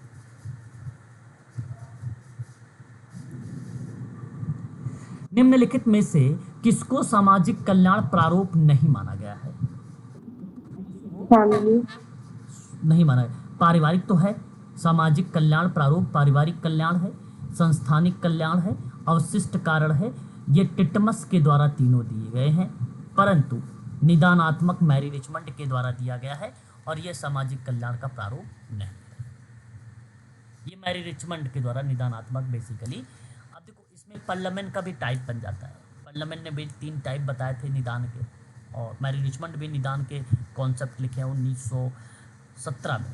ठीक है, तो ये अलग अलग पार्ट बन जाएंगे, परंतु सवाल था सामाजिक वेलफेयर या समाज प्रारूप को लेकर, तो उसमें प्रारूप में पारिवारिक संस्थान और अवशिष्ट माने जाएंगे। और ये इसके नोट्स भी आपको मैंने दे रखा है, आप टेलीग्राम पर डालिएगा, सामाजिक कल्याण प्रारूप आपको मिल जाएंगे। ठीक है, नाम। आगे बात करते हैं, क्वेश्चन नंबर नेक्स्ट, रिसर्च का सवाल। जब किसी प्रतिदर्श पर, प्रतिदर्श का मतलब होता है सैंपल, याद रखिएगा, जब किसी प्रतिदर्श पर आधारित शोध संदर्भ समग्र की बात हो, मतलब देखो टोटल जनसंख्या 1000 है और इसको हम समग्र बोलेंगे, इसको हम समष्टि का नाम देंगे। ठीक है, कहता है कि जब प्रतिदर्श पर आधारित शोध संदर्भ समग्र पर बात हो रही है तो उसके लिए सत्य सिद्ध होता है, तो उसे हम क्या कहते हैं? अब इसी पर ही सत्य सिद्ध हो गया तो क्या नाम देंगे? संधारणी, ऑप्शन नंबर थर्ड। ठीक है, अब ये सवाल देखिए, साल में एक बार पेपर हुआ था यूजीसी नेट का, तो यूजीसी नेट वालों ने क्या किया, पेपर तो पूछा लेकिन ऐसा शब्द बनाया था, कॉन्सेप्चुअल बेस बनाया था, टोटल के टोटल सवाल। ये सवाल का भाव ये था कि किसी सैंपल पर आधारित शोध निष्कर्ष पूरी आबादी या ब्रह्मांड की विशेषताओं को सटीक से दर्शाता है, और पूरे 1000 लोग पर आप काम कर रहे हो, इसको पूरी सटीकता से दर्शा रहा है, तो इसे सांख्यिकीय अनुमान या आगमनात्मक तर्क या सामान्यीकरण भी कहा जाता है, या साधारणीकरण कहा जाता है। इसके 4 नाम है, इसके 4 नाम है। सांख्यिकीय अनुमान पहला, दूसरा अगर ऑप्शन में होता आगमनात्मक तर्क तो सही होता, तीसरा सामान्यीकरण, और चौथा ये आपके सामने दिया गया है संधारणीकरण। अच्छा, सामान्यीकरण और ये दोनों बात एक ही है, ठीक है, जनरलाइजेशंस और सामान्यीकरण बात दोनों एक ही है, अलग अलग नहीं है, ठीक है। आप चाहो तो इसको एक में कर सकते हो, लेकिन टर्म थोड़ा सा अलग है, इसका सिनोनिम लिख दिया है, संधारणी लिख दिया है सामान्यीकरण का। इंग्लिश देखेंगे तो जनरलाइजेशन लिखा हुआ है, ठीक है।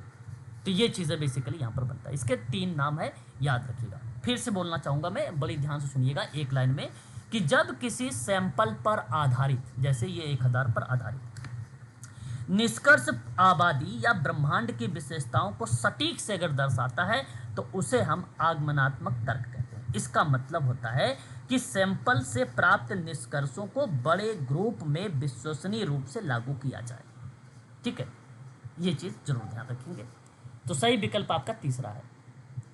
बात करते हैं क्वेश्चन नंबर नेक्स्ट। सामाजिक क्रिया का अर्थ पूछा है, सोशल एक्शन का मीनिंग, सोशल एक्शन का मीनिंग है, कहता है एक समूह की क्रिया जिसके माध्यम से जन सामूहिक सामाजिक समस्या का समाधान होता है। बिल्कुल सही बात है, सही है। हिंसा के प्रतिरोध के लिए सदस्यों के द्वारा सामूहिक क्रिया, यहाँ तो भाई सोशल एक्शन हिंसा का काम ही नहीं होता कहीं पर भी, ठीक है, ये नेगेटिव शब्द है हिंसा। जन सामूहिक सामाजिक समस्या के समाधान, हाँ ये पॉजिटिव शब्द हो गया, यानी ये आपका शामिल है। सी उद्देश्य उन्मुख सामुदायिक कार्य के जरिए सामूहिक आंदोलन को उत्पन्न करता है, यानी डी भी शामिल हो जाएगा। ए सी डी आप लगा दीजिए भाई, कोई दिक्कत नहीं होगा। ए सी डी कहाँ पर है, सेकंड विकल्प में है, ठीक है। ये स्टेटमेंट आपका सही हो जाएगा। आशा करता हूँ कि आप लोग यहाँ तक सवाल देख लिए होंगे, समझ में भी आ गया होगा आप लोगों को। क्लियर है, बता दो। Yes sir. तो ये हमने बहुत ही डीप में चीज़ों को जानने का प्रयास किया। चलो आज अब इस पेपर को ही समाप्त कर देते हैं, ठीक है। वैयक्तिक कार्य प्रक्रिया में सेवार्थी की समस्या और दशा का अध्ययन करने और निर्धारित करने हेतु आमने सामने के वार्तालाप, सामाजिक कार्यकर्ता और सेवार्थी की मुलाकात इस रूप में जानी जाती है। सोशल केस वर्क का पार्ट है। सवाल ये कहा कि सेवार्थी की समस्या और दशा का अध्ययन करना है आपको, ठीक है। तो आमने सामने बैठे हो, तो देखो साफ बोल रहा है, वार्तालाप है ना, साक्षात्कार। तो अब ये वार्तालाप तो क्लियर हो गया, तो यहाँ वैयक्तिक कार्य लिखा हुआ था, यहाँ पर वैयक्तिक लिख दीजिए। तो वैयक्तिक कार्य वार्तालाप जो हो गया वही आपका क्लियर हो जाएगा। ऑप्शन नंबर देखिए, case work interview, option number तीसरा, ठीक है। सवाल में ही उत्तर है इसके, ठीक है। बात करते हैं नेक्स्ट क्वेश्चन पर। भारत में व्यावसायिक समाज कार्य उपागम के उद्विकास, ये हर साल सवाल पूछा जाता है। यहाँ इस प्रश्न में कोई वर्ष नहीं डिफाइन होता है, केवल तर्क डिफाइन होता है। हालांकि आजकल अब जब शब्द आ रहे हैं तो वो शब्द आखेटन शामिल हो रहा है एक। अब आखेटन मतलब शिकार होता है, शिकारी वरी, और ये शब्द इसमें नहीं लिखा हुआ है आखेटन। अब 5 आया था इस बार, इस 2025 में आखेटन शब्द था, लेकिन 2022 में आखेटन शब्द नहीं था। तो सबसे पहले चैरिटी हुआ करती थी, क्या हुआ करती थी उसके आधार पे हमें देखना है, या उसके आधार पे हमें बातचीत करनी है। चैरिटी का मतलब होता है परमार्थ, यानी पहला सही है। सशक्तिकरण लास्ट में होता था, बी, ठीक है। उसके बाद चैरिटी के बाद डेवलपमेंट पर बात हुई, यानी सी, डेवलपमेंट पर, और फिर उसके बाद वेलफेयर पर बात हुई, यानी डी, और लास्ट में हुआ ये। तो अब ये देखो बेसिकली क्या था कि व्यवसाय समाज कार्य के उपागम बेसिकली किस तरीके से विकसित हुए। तो पहले आया चैरिटी थी, फिर उसके बाद विकास हुआ, फिर वेलफेयर हुआ, फिर उसके बाद एम्पावरमेंट हुआ था। तो ये ऑप्शन जहाँ पर मैच होगा वो सही होगा, ACDB, ये वाला ऑप्शन ढूंढना। अगर आखेटन होता, आखेटन ना परामर्श या चैरिटी से पहले आता है, पहले आता है आखेटन, ठीक है, याद रखिएगा, आखेटन बहुत सबसे पहले आता है। ये देखिए कहीं पर है, हाँ? कहीं है ही नहीं ये तो। सर चैरिटी के बाद तो कल्याण होता है ना।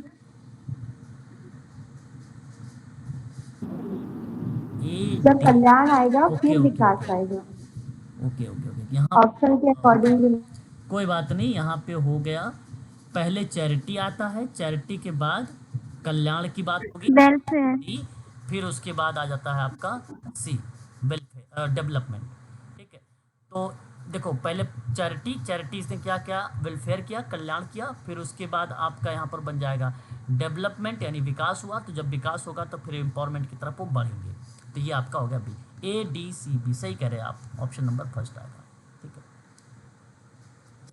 आगे बढ़ते हैं, क्वेश्चन नंबर नेक्स्ट।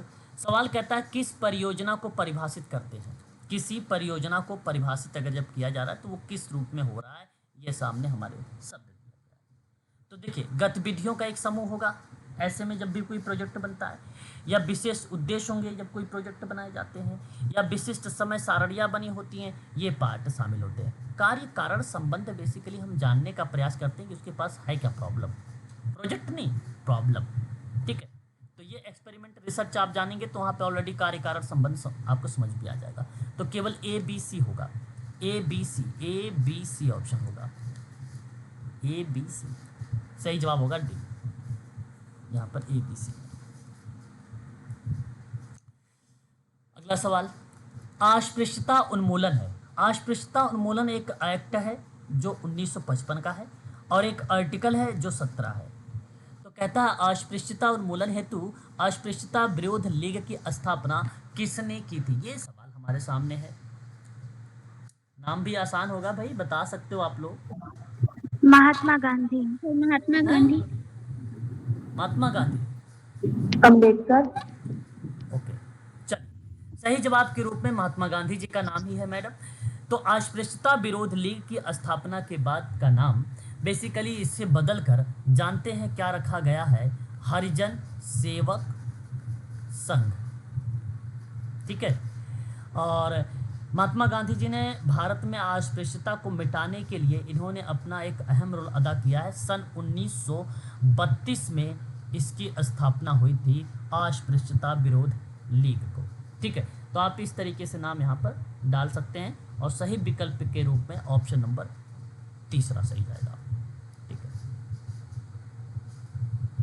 अगला सवाल, नागर समाज, सिविल सोसाइटी बोलते हैं इसको, नागर समाज को, या मैंने आपको पहले बताया भी है कि नागरिक समाज भी कह लो या नागर समाज भी कह लो, इस तरीके से नाम आता है ना भाई, ऑलरेडी देखो क्वेश्चन में दिया हुआ है, ठीक है। नागर समाज संस्थानों द्वारा निम्न में से कौन कौन से भूमिकाओं का निष्पादन किया जाता है, ये सवाल हमारे सामने दिया गया है। नीति विश्लेषण, वकालत और राज्य के क्रियाकलापों की निगरानी करना, यानी इसकी जगह शब्द होता है अनुश्रवण, ये शब्द होता है मॉनिटरिंग। तो सही जवाब आपका ABC होगा, कानून का निर्माण नहीं होता यहाँ पे। सवाल है नागर समाज संस्थाओं के द्वारा निम्न में से कौन सी भूमिकाओं का निष्पादन होता है। तो ये 3 भूमिका बनती है, ABC, और ऑप्शन नंबर फर्स्ट पहला सही जवाब होगा। अगला सवाल, according to the mental health care act है, मानसिक स्वास्थ्य अधिनियम 2017 का है। कहा गया कि मानसिक रुग्णता के उपचार के लिए, मतलब मानसिक बीमारी होती है, मानसिक मंदता नहीं होती है, मानसिक रुग्णता होती है, निम्न में से क्या सही नहीं है। ये पूछा है, गलत कौन सा लिखा हुआ है इसमें। देखिए, मानसिक स्वास्थ्य संस्थान ने दीर्घकालिक देखभाल की बात करता है, यानी लंबे टर्म का गोल बना के जो है उस पर काम करता है ताकि वो ठीक हो सके। ये कहता है भाई मानसिक स्वास्थ्य देखभाल अधिनियम 2017 के अकॉर्डिंग, ये बात है। फिर कहता है मानसिक स्वास्थ्य संस्थान में यथासंभव लघुकालिक देखभाल, जिसे दीर्घकालिक जहाँ पर होगा गोल वहाँ पे भी ये अगर ऑप्शन में लघुकालिक लिखा तो यानी इसका मतलब वो भी सही होगा, इसमें कोई दो राय नहीं। तीसरी बात कहा जा रहा है कि फोकस, यानी समुदाय आधारित उपचार और फोकस और विशेष बल, इस पर भी बात होगी, ठीक है। मानसिक स्वास्थ्य देखभाल में कहा गया कि मानसिक रुग्णता के उपचार के लिए आप लंबे समय गोल बना सकते हो, छोटे समय के लिए गोल बना सकते हो, आप टेक्निक वगैरह लगा के या कम्युनिटी पे बेस्ड बना के आप उन पर भी काम कर सकते हो, ये पार्ट शामिल है। ठीक है, ये पार्ट शामिल है। लेकिन प्रत्येक नगर निगम, एक कीवर्ड आप ध्यान रखिएगा, ट्रिक बना देता हूँ, जहाँ जिस ऑप्शन में प्रत्येक और हमेशा लिखा रहे वो ऑप्शन हमेशा गलत होता है। यहाँ देखिए, प्रत्येक नगर निगम में राजकीय वित्त पोषित मानसिक स्वास्थ्य सेवाएं सुनिश्चित करना, ये पॉइंट गलत लिखा हुआ है। सवाल पूछा गया कौन सा नहीं है, तो ऑप्शन नंबर डी नहीं है। ठीक है, डी नहीं है। अगला सवाल, किस वर्ष भारतीय संविधान 73वां और 74वां एक संशोधन किया गया था? इसमें बहुत ही फेमस शब्द है, आप बता भी सकते हो, जवाब बताएं फिलहाल। 1992। हाँ, 1992 में ये बात आती है। 24 अप्रैल 1993 में संविधान संशोधन 73वां संशोधन हुआ। 1992 में 93 का पार्ट आता है ना ऑप्शन, उसमें अगर मान लीजिए यहाँ पे 92 लिखा हो, अगर इनकेस 93 आए तो आप लगा सकते हो। मैं 24 अप्रैल 1993 में लागू हुआ इसको, और लागू किया गया, और ये 73वां है। और 74वां संविधान संशोधन 1992 में माना जाता है, जबकि इसको लागू करने की प्रक्रिया में 1 जून 1993। ठीक है, तो लागू 93 का ये 73वां भी होगा और 74वां भी होगा संशोधन। ठीक है, ये दोनों होंगे। ठीक है, और 92 में दोनों की दोनों चीज़ें की गई थी। डेट हालांकि नहीं आता है 24 अप्रैल 1 जून वगैरह, फिर भी मैंने यहाँ पे लिख दिया है, अगर आपको कोई दिक्कत हो तो आप कर सकते हो। 73वां संविधान संशोधन अगर हम बात करते हैं तो हमारे सामने आता है, कौन सा संविधान आता है? पंचायती राज पंचायत के कार्यों की सूची आती है ना, जो 11वें को रिलेट कराता है। ठीक है, 11वें को रिलेट कराता है, और 11 का ए के अंतर्गत नगर पालिका में आता है, जहाँ बेसिकली नगर पालिका की जब सूची होती है तो वो 12वें को रिलेट कराती है, 12वें नंबर का रिलेट कराती है। तो खास कर ध्यान रखिएगा, परीक्षा में पूछा जाता है पंचायतों की कार्य सूची। ठीक है, पंचायतों, तो 11वीं अनुसूची याद रखिएगा और 73वां संशोधन याद रखिएगा, पूछा जाता है पेपर में। देखिए यहाँ पर ऑप्शन नंबर जो डी है, ABCD, वो सही होगा 1992। अगला सवाल देखिए, arrange the step community work का है, ये मैकलैंड का नाम आता है, मैकलीन का नाम। सामुदायिक विकास और सामुदायिक कार्य विभिन्न चरणों के रूप में व्यवस्थित किया गया है। आप किस तरीके से इन कार्यों को देखना चाहते हैं या देखते हैं? तो सर्वप्रथम आप देखिए, कार्य जो है कर्मकार एजेंसी समुदाय और आवश्यकताओं के चिन्हांकित करना, यानी बेसिकली आइडेंटिफिकेशन है एक प्रकार से, सबसे पहले डी वाला पॉइंट। ठीक है, उसके बाद आप देखिए जनता की भागीदारी को सूचीबद्ध करना, यानी सी वाला पॉइंट। उसके बाद आप देखिए कर्मकार और एजेंसी के द्वारा संसाधन को जुटाना, यानी बी पॉइंट। ठीक है, याद रखिएगा। देन उसके बाद आप बात कर सकते हो कर्मकार और एजेंसी द्वारा कार्यक्रमों की योजना बनाना सॉरी, और लास्ट में संधारणी सुनिश्चित करना ये होता है। इंपॉर्टेंट सवाल है, कम्युनिटी डेवलपमेंट के संदर्भ में कम्युनिटी वर्क के ये स्टेप है। ठीक है, ऑप्शन नंबर देखिए कहीं पर है, DCBAE, BAE 4। 4 ऑप्शन 4। ऑप्शन 4 सही है। अगला सवाल देखिए, अगला सवाल कहता है, मुखर्जी के अनुसार भारत के गांव में सामुदायिक संगठन निम्नलिखित में से स्थापित होता है। मुखर्जी के अकॉर्डिंग नाम दिया गया है। तो एक तो ग्रामीण पंचायत की बात करते हैं, दूसरा ग्रामीण सहकारिता की बात होती है, तीसरा ग्रामीण विद्यालय की। ठीक है, प्राथमिक स्वास्थ्य केंद्र नहीं आएगा। ठीक है, सवाल था मुखर्जी के अनुसार, मतलब टू द पॉइंट, है ना, DP मुखर्जी। और गांव के सामुदायिक संगठन में स्थापित के नाम में पहला वाला सही है, बी वाला सही है और डी वाला सही है। ठीक है, ABD ऑप्शन में फर्स्ट है। क्वेश्चन नंबर नेक्स्ट, सामाजिक समूह कार्य में समाजमिति शब्द है, समाजमिति शब्द है स्टीवेंस का, और इसमें कहा गया कि समूह संरचना को समझने की एक प्रविधि है, और ये बात सही है। उपागम तो नहीं है, काट दो। कार्यनीति भी नहीं है, काट दो। साधन भी नहीं है, काट दो। ये मेथड है, एक प्रकार की प्रविधि। पहला ऑप्शन सही जाएगा इस प्रश्न का। ठीक है, समाजमिति है ना, मेजरमेंट किया जाता है। तो ये सवाल थे 1 अक्टूबर 2022 के, ये चीज़ ध्यान रखिएगा। यहाँ मैं आपको एक ट्रिक बता देता हूँ आज ही। मैं सोचा था कुछ समय दिन बाद बताऊंगा, लेकिन फिर भी एक ट्रिक मैं आपको बताना चाहूँगा। थोड़ा कॉपी पे। सर जी आपकी आवाज बहुत कम हो रही है, बार बार आना ना। क्यों भाई, आवाज़ कम जा रही है क्या मेरी आप लोगों के पास? सर मेरे को तो बहुत कम आ रही है, मैं बोल ही नहीं रही सर थी, मैंने कहा फिर बोल। कम ज्यादा हो रहा है। थोड़ा कभी तेज हो रही, थोड़ा कम हो कभी रहा है। कभी कम हो रही है सर। अच्छा, कभी कम हो जा रही है, कभी तेज कभी हो जा तेज। रही है, इस तरीके हो रहा है। चलो जी सर। कोई बात नहीं।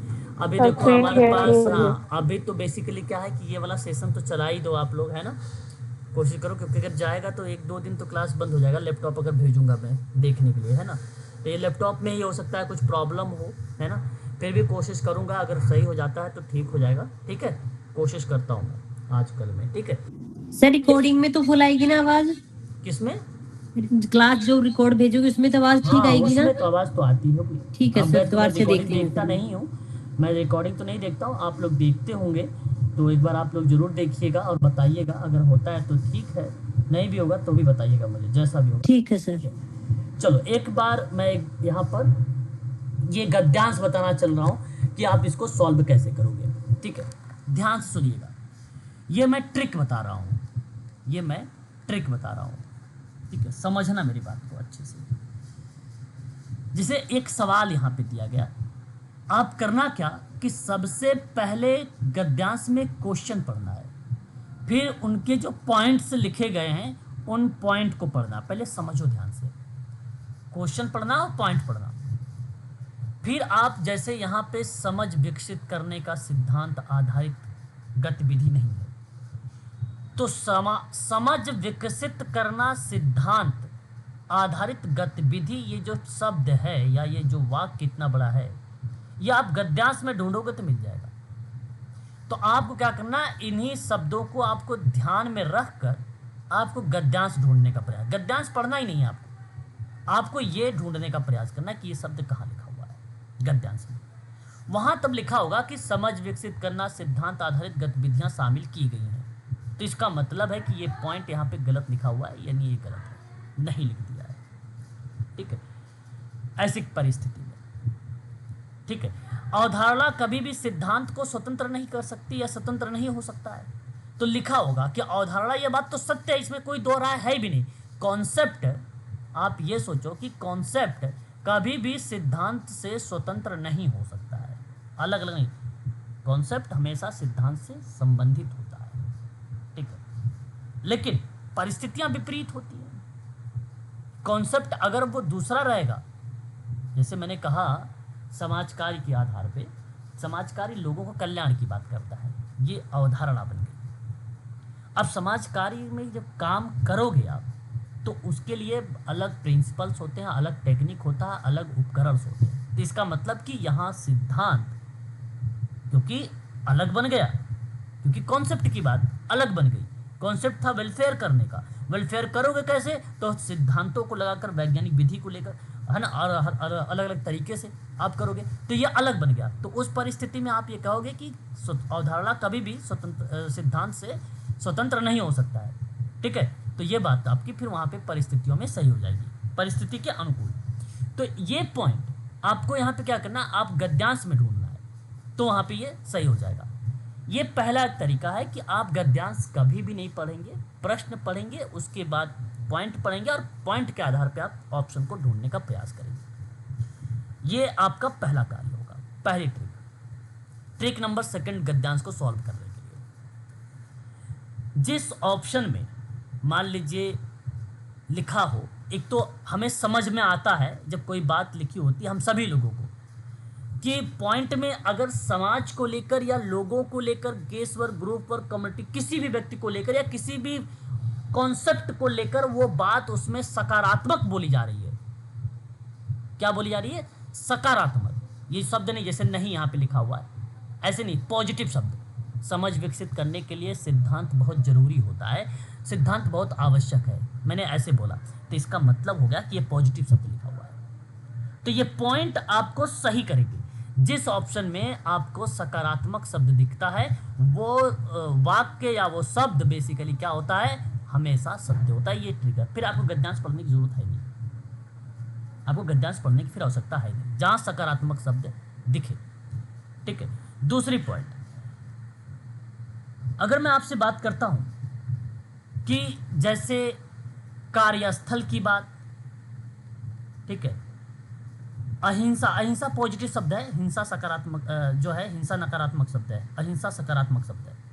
कार्यस्थल पर अहिंसा के संदर्भ में या कार्यस्थल पर कार्यकर्ता विभिन्न तकनीक का, उपकरण का, ठीक है, उपकरण का और कौशल का अगर पॉइंट की बारे में जिक्र हो रहा है या उस पर काम कर रहा है कार्यकर्ता, ठीक है, टेक्निक वगैरह, सिद्धांत, उपकरण, टूल्स, है ना, प्रविधि, स्किल वगैरह पे काम कर रहा है, तो ये पॉइंट भी हमेशा सत्य होंगे, इसमें गलत हो ही नहीं सकता ये भी पॉइंट। एक और पॉइंट होता है कि जिस गद्यांश में सबसे लंबा ऑप्शन हो, सबसे लंबा ऑप्शन दिया गया हो, ऑप्शन दिया गया हो, वो ऑप्शन हमेशा सत्य होगा। जिस पॉइंट पे लिखा हो हमेशा प्रत्येक, ये पॉइंट गलत होंगे, कभी सही हो ही नहीं सकते, ये पॉइंट कभी सही हो ही नहीं सकते, याद रखिएगा इस पे। और यदि आपको किसी विद्वान का नाम गद्यांश में लिखा गया, जैसे मान लीजिए फ्रीडलैंडर का नाम लिखा गया, मैं एक एग्जांपल दे रहा हूँ, फ्रीडलैंडर का नाम लिखा गया, तो ये फ्रीडलैंडर का जो स्टेटमेंट होगा उसके लिए आपको गद्यांश पढ़ना होगा कि गद्यांश में क्या लिखा, फ्रीडलैंडर ने वो बात कही है या नहीं कही है, वो गद्यांश साफ शब्दों में बताएगा। जहां इन्वर्टेड कामा का प्रयोग करके किसी कॉन्सेप्ट को लिखा जा रहा है तो उसे आप अवश्य गद्यांश पढ़ेंगे, ना कि मैंने बोला कि गद्यांश पढ़ने की जरूरत नहीं है, और ये बात सत्य है। लेकिन आप जो इन्वर्टेड कामा में लिखा गया है फ्रीडलैंडर के द्वारा, वो उसका नाम फ्रीडलैंडर को ढूंढने का प्रयास करना है गद्यांश में, ये ढूंढना है आपको, और वही लाइन ढूंढनी है, क्या वो बात वैसे ही डिक्टो कॉपी की गई। अगर डिक्टो कॉपी टू पेस्ट है, गद्यांश से सीधा प्रश्न बनाया गया है, तो वो पॉइंट आपको देख कर ही सही करना होगा। ये आपके तर्क के ऊपर या आपके ऊपर डिपेंड करेगा, इस तरीके का सवाल। आगे, जिस ऑप्शन में बेसिकली लिखा हो उपर्युक्त सभी, उपर्युक्त सभी, ये विकल्प में आपका लगभग 99% सही जाता है। उपर्युक्त सभी, खासकर गद्यांशों में उपर्युक्त सभी अगर लिखा है तो ऐसी परिस्थिति में इस तरीके के सवाल जब कभी आए, ए आर दोनों सही हैं, उसकी सही व्याख्या कर रहा है, सही व्याख्या हो रही है, हालांकि यहाँ पर व्याख्या वाला पॉइंट नहीं है, दोनों कथन वाला पॉइंट है, तो आप ध्यान रखिए उस व्याख्या वाले शब्द को सही करने का प्रयास करिएगा। क्या करने का प्रयास करेंगे? सही करने का प्रयास करेंगे, ठीक है। आगे और भी देखते हैं कुछ क्वेश्चंस पे, हमें शायद याद आ जाए, और भी ट्रिक है इसके। इस प्रश्न को देखते हैं थोड़ा सा गद्यांश में। देखिए, गद्यांश लेखक के अनुसार निम्न में से कौन सा प्रस्ताव मान्य नहीं है? समाज कार्य के लिए प्रस्ताव होते हैं, ठीक है, और समाज कार्य के सिद्धांत होते हैं। अब देखो, ये बात, सवाल ये है कि गद्यांश के अनुसार कौन सा प्रस्ताव मान्य नहीं है। पहला कहता है समाज कार्य के लिए सिद्धांत होते हैं, दूसरा कहता है समाज कार्य के सिद्धांत होते हैं, तीसरा कहता है कि सामान्य समझ केंद्रित समाज कार्य की व्यवहारिकता होती है। ये अब ऑप्शन सही है। जिस ऑप्शन, ये मैं इस प्रश्न के आधार पर नहीं बता रहा हूं, ये मैं आपको व्यवहारिकता यहीं पर इसके प्रश्न के आधार पर नहीं बता रहा हूं, ये सार्वभौमिक सत्य है, ये सार्वभौमिक सत्य है। ध्यान रखिए, जहां पर शब्द व्यवहारिक हो, जरूरी ये नहीं केवल गद्यांश में ही, गद्यांश के अलावा भी अगर और प्रश्नों में है व्यवहारिक शब्द, तो वो हमेशा सत्य होगा, वो हमेशा सत्य। और व्यवहारिक का मतलब जानते हो क्या होता है? जैसे हम अनुभव के आधार पे उसको सिखाने का प्रयास कर रहे हैं, है ना, व्यवहारिक का मतलब। तो व्यवहारिकता में बातों में हम उसको सिखाने का प्रयास कर रहे हैं, ठीक है, तो वो ऑप्शन हमेशा सही जाता है, इसमें कोई दो राय नहीं, ठीक है। आगे बात करते हैं एक और सवाल पर, देखते हैं सवाल, है ना, सवाल को देखकर ही कुछ और भी ट्रिक हमें याद आ जाएगी। देखिए, जबकि यहाँ पे समाज कार्य ये दावा करता है कि सिद्धांत का प्रयोग नहीं करता है, फिर भी वह निम्न होता है, ठीक है। परिस्थिति की समझ की बात करना या लोगों की इसकी परिस्थिति में देखना, सिद्धांत की बात करना, सेवार्थी के बारे में अवधारणा बनाना। पहला देखो यहाँ पे आपको अगर हम बात करते हैं, कहता है कि जबकि समाज कार्य ये दावा करता है कि वह सिद्धांत का प्रयोग नहीं करता, फिर भी वो निम्न करता है।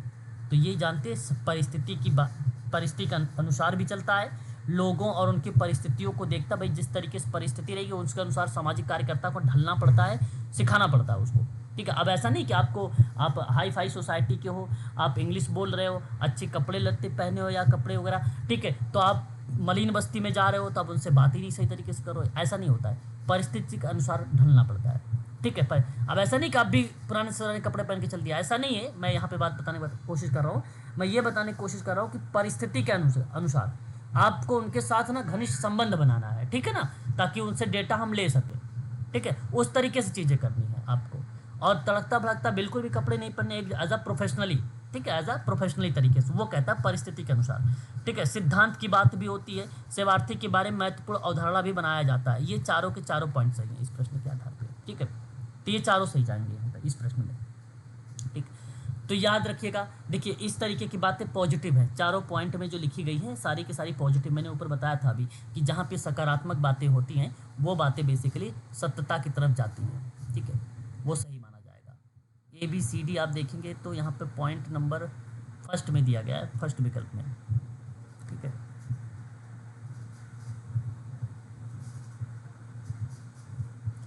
अब खास कर एक चीज़ और बता देता हूँ मैं यहाँ पे, एक तरीका और, जैसे मान लीजिए एक ट्रिक में अगर कोई सवाल आपको नहीं आ रहा है, ठीक है, तो B और C वाले ऑप्शन को, ठीक है, B और C वाले ऑप्शन को कोशिश करना इसी को चुनने का। प्रश्न जब आप पढ़ना, इन केस मान लीजिए वो प्रश्न आ ही नहीं रहा आपको, तो A और D को आप काट देना सीधा सीधा। ठीक है, B और C वाले को प्राथमिकता देने की कोशिश करना, और फिर B और C के आधार पे ही ऑप्शन को ढूंढने का कोशिश करना आप लोग। तो आप प्रश्न थोड़ा सा ना 2-3 बार आप ये स्टडी करना है और पढ़ना है, इसको 2 से 3 बार अध्ययन करना है प्रश्न को, और फिर आपको B और C वाले विकल्प को चुनने की कोशिश करना है। ये कम समय में आपको करना है, ठीक है, क्योंकि टाइम होता नहीं है, 15 से 20 मिनट, कभी कभी किसी बच्चे के पास 10 ही मिनट का टाइम होता है गद्यांश सॉल्व करने के लिए। ठीक है, तो कोशिश करना है आपको कि ये कम समय में ज़्यादा से ज़्यादा आप प्रश्नों को पढ़ के B वाला या तो C वाले में से किसी एक को चुनाव कर देना। ऐसे में 50-50 का होता है रेशियो, हो सकता है आपका सही भी हो सकता है सही भी ना हो, 50-50 का ये रेशियो होता है जो प्रश्न B C में से किसी को चुना जाता है। ठीक है, तो ये गद्यांश करने का, सॉल्व करने का एक तरीका है। ठीक है, तो ऐसे ही आपको गद्यांश को सॉल्व करना है, और सबसे बड़ा जो वो रहे, वो सबसे ज़्यादा आप चुनाव करें उसका, जो सबसे बड़ा ऑप्शन में लिखा रहे वो पक्का सही रहेगा, उसमें कोई दो राय नहीं। ठीक है, तो बस आज के लिए इतना ही रखिए आप लोग, है ना, और कल हम लोग बात करेंगे वृद्धावस्था के बारे में। मैं सोच रहा था आज ही बात करने के लिए, लेकिन कल चर्चा करेंगे, ज़्यादा एनर्जी लॉस हो गई है ना, इस पेपर को सॉल्व करवाने में, है ना। तो आज के लिए बस इतना ही रखते हैं, ठीक है। कोई डाउट वगैरह है आप लोग को तो पूछ सकते हो, बताओ, कोई डाउट तो नहीं है? सर जी मुझे COP26 के बारे में पूछना था। COP26 जी COP26 तो आपने मुझे मैसेज भी डाला, तो वही तो था। हाँ सर जी, मैं वही आपने बताया हुआ था कोविड के बारे में, और मैंने ऑनलाइन पढ़ा था तो वहां पे ये आ रहा था, तो मैं पूछ रही थी वो दोनों सही है या वो वाला गलत है क्या जो ऑनलाइन आ रखा है? तो पार्टियों का एक सम्मेलन होता है कोप। जी सर। बेसिकली इसको हम लोग बोलते हैं कॉन्फ्रेंस ऑफ पार्टीज, है ना, कोप। तो कोप बेसिकली कई पार्ट में आया हुआ है। जो 26 है वो संयुक्त राष्ट्र की एक जलवायु परिवर्तन सम्मेलन का पार्ट है ना, कोप। और ये पेपर अगर मैं आपसे बात करूँ तो पेपर फर्स्ट के लिए बड़ा इंपॉर्टेंट है ये कोप वाला। ये इन्वायरमेंट के संदर्भ में है, ठीक, पर्यावरण को रिलेट कराता है, क्योंकि राष्ट्रीय संचार और उत्सर्जन की सूचियों का समीक्षा करता है ये, है ना। जी सर, उसी में बारे में पढ़ रही थी मैं, तभी मेरे को वो आपकी वाली बात याद आई। बिल्कुल, उपायों के द्वारा उठाए गए, जो पार्टियों के द्वारा जो उठाए गए जो कदम होते हैं, जो स्टेप होते हैं, वो सकारात्मक तरीके से ताकि चलाया जा सके या लोगों को जोड़ा जा सके, इस परिस्थिति में ये चीज़ें बनती है। और COP26 याद रखने वाली बात है, वो जलवायु परिवर्तन से संबंधित है। लेकिन एक बात और याद रखिए, इस समय COP30 चल रहा है, COP30 चल रहा है। COP30 का आयोजन जानते हैं कब हुआ? ये पेपर में बन सकता है। पेपर फर्स्ट का है, ये पेपर सेकंड का पार्ट नहीं है, याद रखिएगा। पेपर सेकंड का बेसिकली नाम मात्र का पार्ट रखिए, ज़्यादा बेसिकली पेपर फर्स्ट का रखिएगा इसमें, ये सवाल का। कोप जो 30 है 10 से लेकर 21 नवंबर 2025 ये चल रहा है, 2025। ब्राज़ील का एक बेलम है, जगह का नाम है, शहर का नाम है बेलम, वहाँ ये कोप 30 किया गया। और ये कोप 30 वाला जलवायु परिवर्तन का सम्मेलन रहा है, जलवायु परिवर्तन का रहा है, ये आपको थोड़ा सा ध्यान रखना है। और हर साल जलवायु परिवर्तन से निपटने पर चर्चा करने के लिए ये आयोजित किया गया है इसमें कोप 30। और 31 अक्टूबर से लेकर 12 नवंबर 2021 में मैडम 2021 में कोप 26 था, कोप 26 था। और कोप 26 क्या कहता है, वही प्रक्रिया है, जलवायु परिवर्तन पर संयुक्त राष्ट्र फ्रेमवर्क कन्वेंशन पर बातचीत करना, यानी संयुक्त राष्ट्र जलवायु परिवर्तन का सम्मेलन था, वो भी उसी प्रतिक्रिया का रोल रहा है। ठीक है, अलग पार्ट नहीं है कोई भी चीज़ है इसमें। और 29 था, जो 29 है वो अज़रबैजान में बाकू एक नाम है ना, Baku, United Nations climate change को लेकर बात किया, संयुक्त राष्ट्र जलवायु परिवर्तन को लेकर। 11 से लेकर 22 नवंबर 2024 में किया गया था 29। ठीक है, ये आपको ध्यान रखना है, आप सभी लोगों के लिए हो सकता है मे भी। ठीक है, तो याद रखिए, ठीक है ना। जी सर, जी सर। सर DSM 5 समझा दीजिए। DSM 5 जानते हो क्या होता है? ये डोमेस्टिक स्टैटिकल मैनुअल होता है, ये डिसेबिलिटीज़ की डेफिनेशंस बताता है। ICD-10 और DSM 5 ये दोनों, ये कभी तो DSM 5 पूछेगा फुल फॉर्म, ये डिसेबिलिटीज़ यानी दिव्यांगता की डेफिनेशंस बताता है। और ये रिसेंटली की डेफिनेशंस जो आती हैं उनको लेकर रिप्रेजेंट करता है DSM 5 और ICD-10। ठीक है, तो ICD इंटरनेशनल क्लासिफिकेशन डिजीज़ है और DSM डोमेस्टिक जो है डायग्नोस्टिक स्टैटिकल मैनुअल है। ठीक है, ये आप ध्यान रखिएगा, ये डेफिनेशंस वगैरह डिफाइन करता है। ये कोई अलग से पैटर्न नहीं है कि भाई इसमें कुछ चीज़ें आती हों, कुछ पार्ट है, कुछ टर्म है, ऐसा कुछ नहीं है। ये डेफिनेशन जैसे फ्रीडलैंडर डेफिनेशन बताते हैं वैसे DSM 5 है। विकिपीडिया इंसाइक्लोपीडिया करके एक नाम आता है डेफिनेशन के रूप में, जिस तरीके से इंसाइक्लोपीडिया होता है वैसे DSM 5 ICD-10 होता है। ठीक है भाई। सर इसमें जैसे 5, 10 ही आता है, ये क्या है सर? नहीं, ऐसा कुछ नहीं। देखो जैसे ये ना, ये एडिशन का पार्ट होता है, पहला, सेकंड, दूसरा, तीसरा, चौथा, पांचवा। तो इसमें पांचवा है, DSM 5 चल रहा है पांचवा। ठीक है, ये एडिशन का पार्ट होता है, जैसे एडिशन का मतलब संस्करण होता है। ठीक है, अभी पांचवा संस्करण चल रहा है DSM 5 का। अपनी परिभाषा में संशोधन करके बता रहा है कि ये परिभाषा, भाई रिसर्च होती रहती है ना, अलग अलग सिम्टम मिल जाते हैं, तो जब सिम्टम मिल जाता है तो अपनी परिभाषा में परिवर्तन कर देता है। ठीक है, तो वो चीज़ें आ जाती हैं, उसको परिवर्तन का पार्ट माना जाता है। इसमें DSM 5 और ICD-10 चल रहा है। जी सर, जी सर। ICD का एक बार फुल फॉर्म बता दीजिए। अभी international classification disease, international classification disease, thank you, है ना। ठीक है, और भी कुछ पूछना है पूछ लो, बस इतने ही डाउट थे। सर डाउट तो बहुत सारा है सर, मुझे भी थोड़ा पूछो ना, जल्दी है। अभी तो बैठा हूँ आपके डाउट ही क्लियर करने के लिए, पूछो जो डाउट है। आप लोग कॉपी पर नोट कर लिया करो, जो डाउट हो अपनी कॉपी पर नोट कर लिया करो, या तो ग्रुप में डाल दिया करो, या तो जब मैं क्लास में कहूँ कि कोई डाउट है पूछो तो वो डाउट फिर पूछा करो, है ना।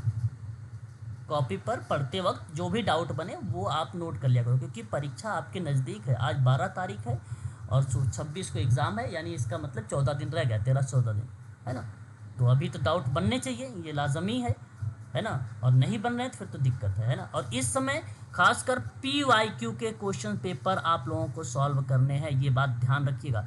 मेरी वीडियो जितनी भी आ रही हैं वो वीडियो को थोड़ा सा स्पीड कर लीजिए और स्पीड करके देखने का प्रयास करिए। ठीक है, हर एक प्रश्न की जो 4 विकल्प हैं उन चारों विकल्पों के बारे में समझने की आप लोगों की आवश्यकता है, ये चीज़ ज़रूर ध्यान रखिएगा। अंडरस्टैंड करने की ज़रूरत है आप लोगों को।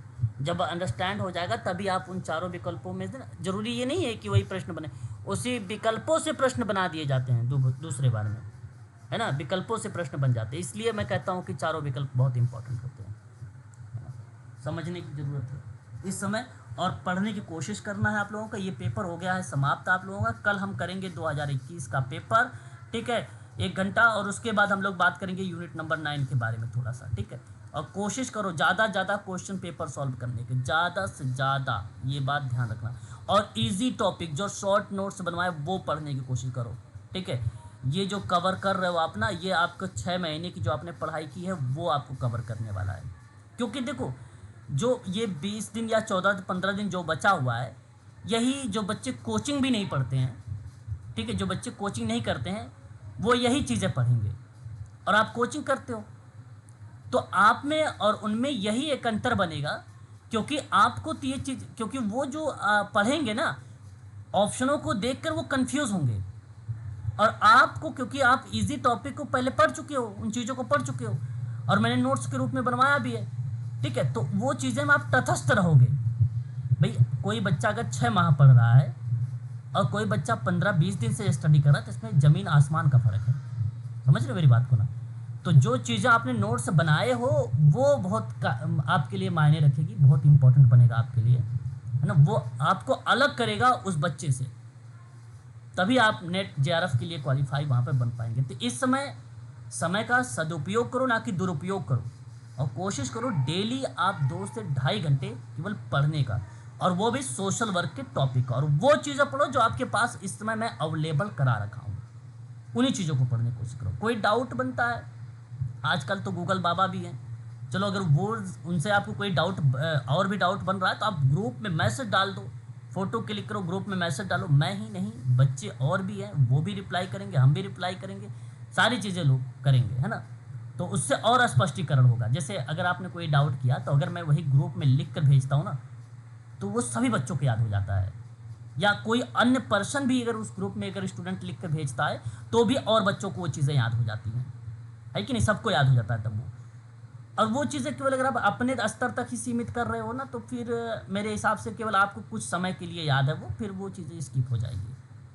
क्योंकि हो सकता है कोई बच्चा उस पर ब्रीफ में डिस्कशन कर दे, कोई हो सकता है वही जो टॉपिक आपने भेजा है उसके बारे में कुछ अलग से डेटा आपको प्रोवाइड करा दे, या मैं ही कोई अलग से डेटा आपको प्रोवाइड करा दूँ उसी के संदर्भ में, तो वो थोड़ा सा ब्रॉड लेवल पर जानकारी मिल जाती है आपको फिर, तो उसके संदर्भ में ना होके तो दूसरे संदर्भ में अगर सवाल पूछा जाता है तो वो वहाँ पे कहीं ना कहीं मैच हो जाता है।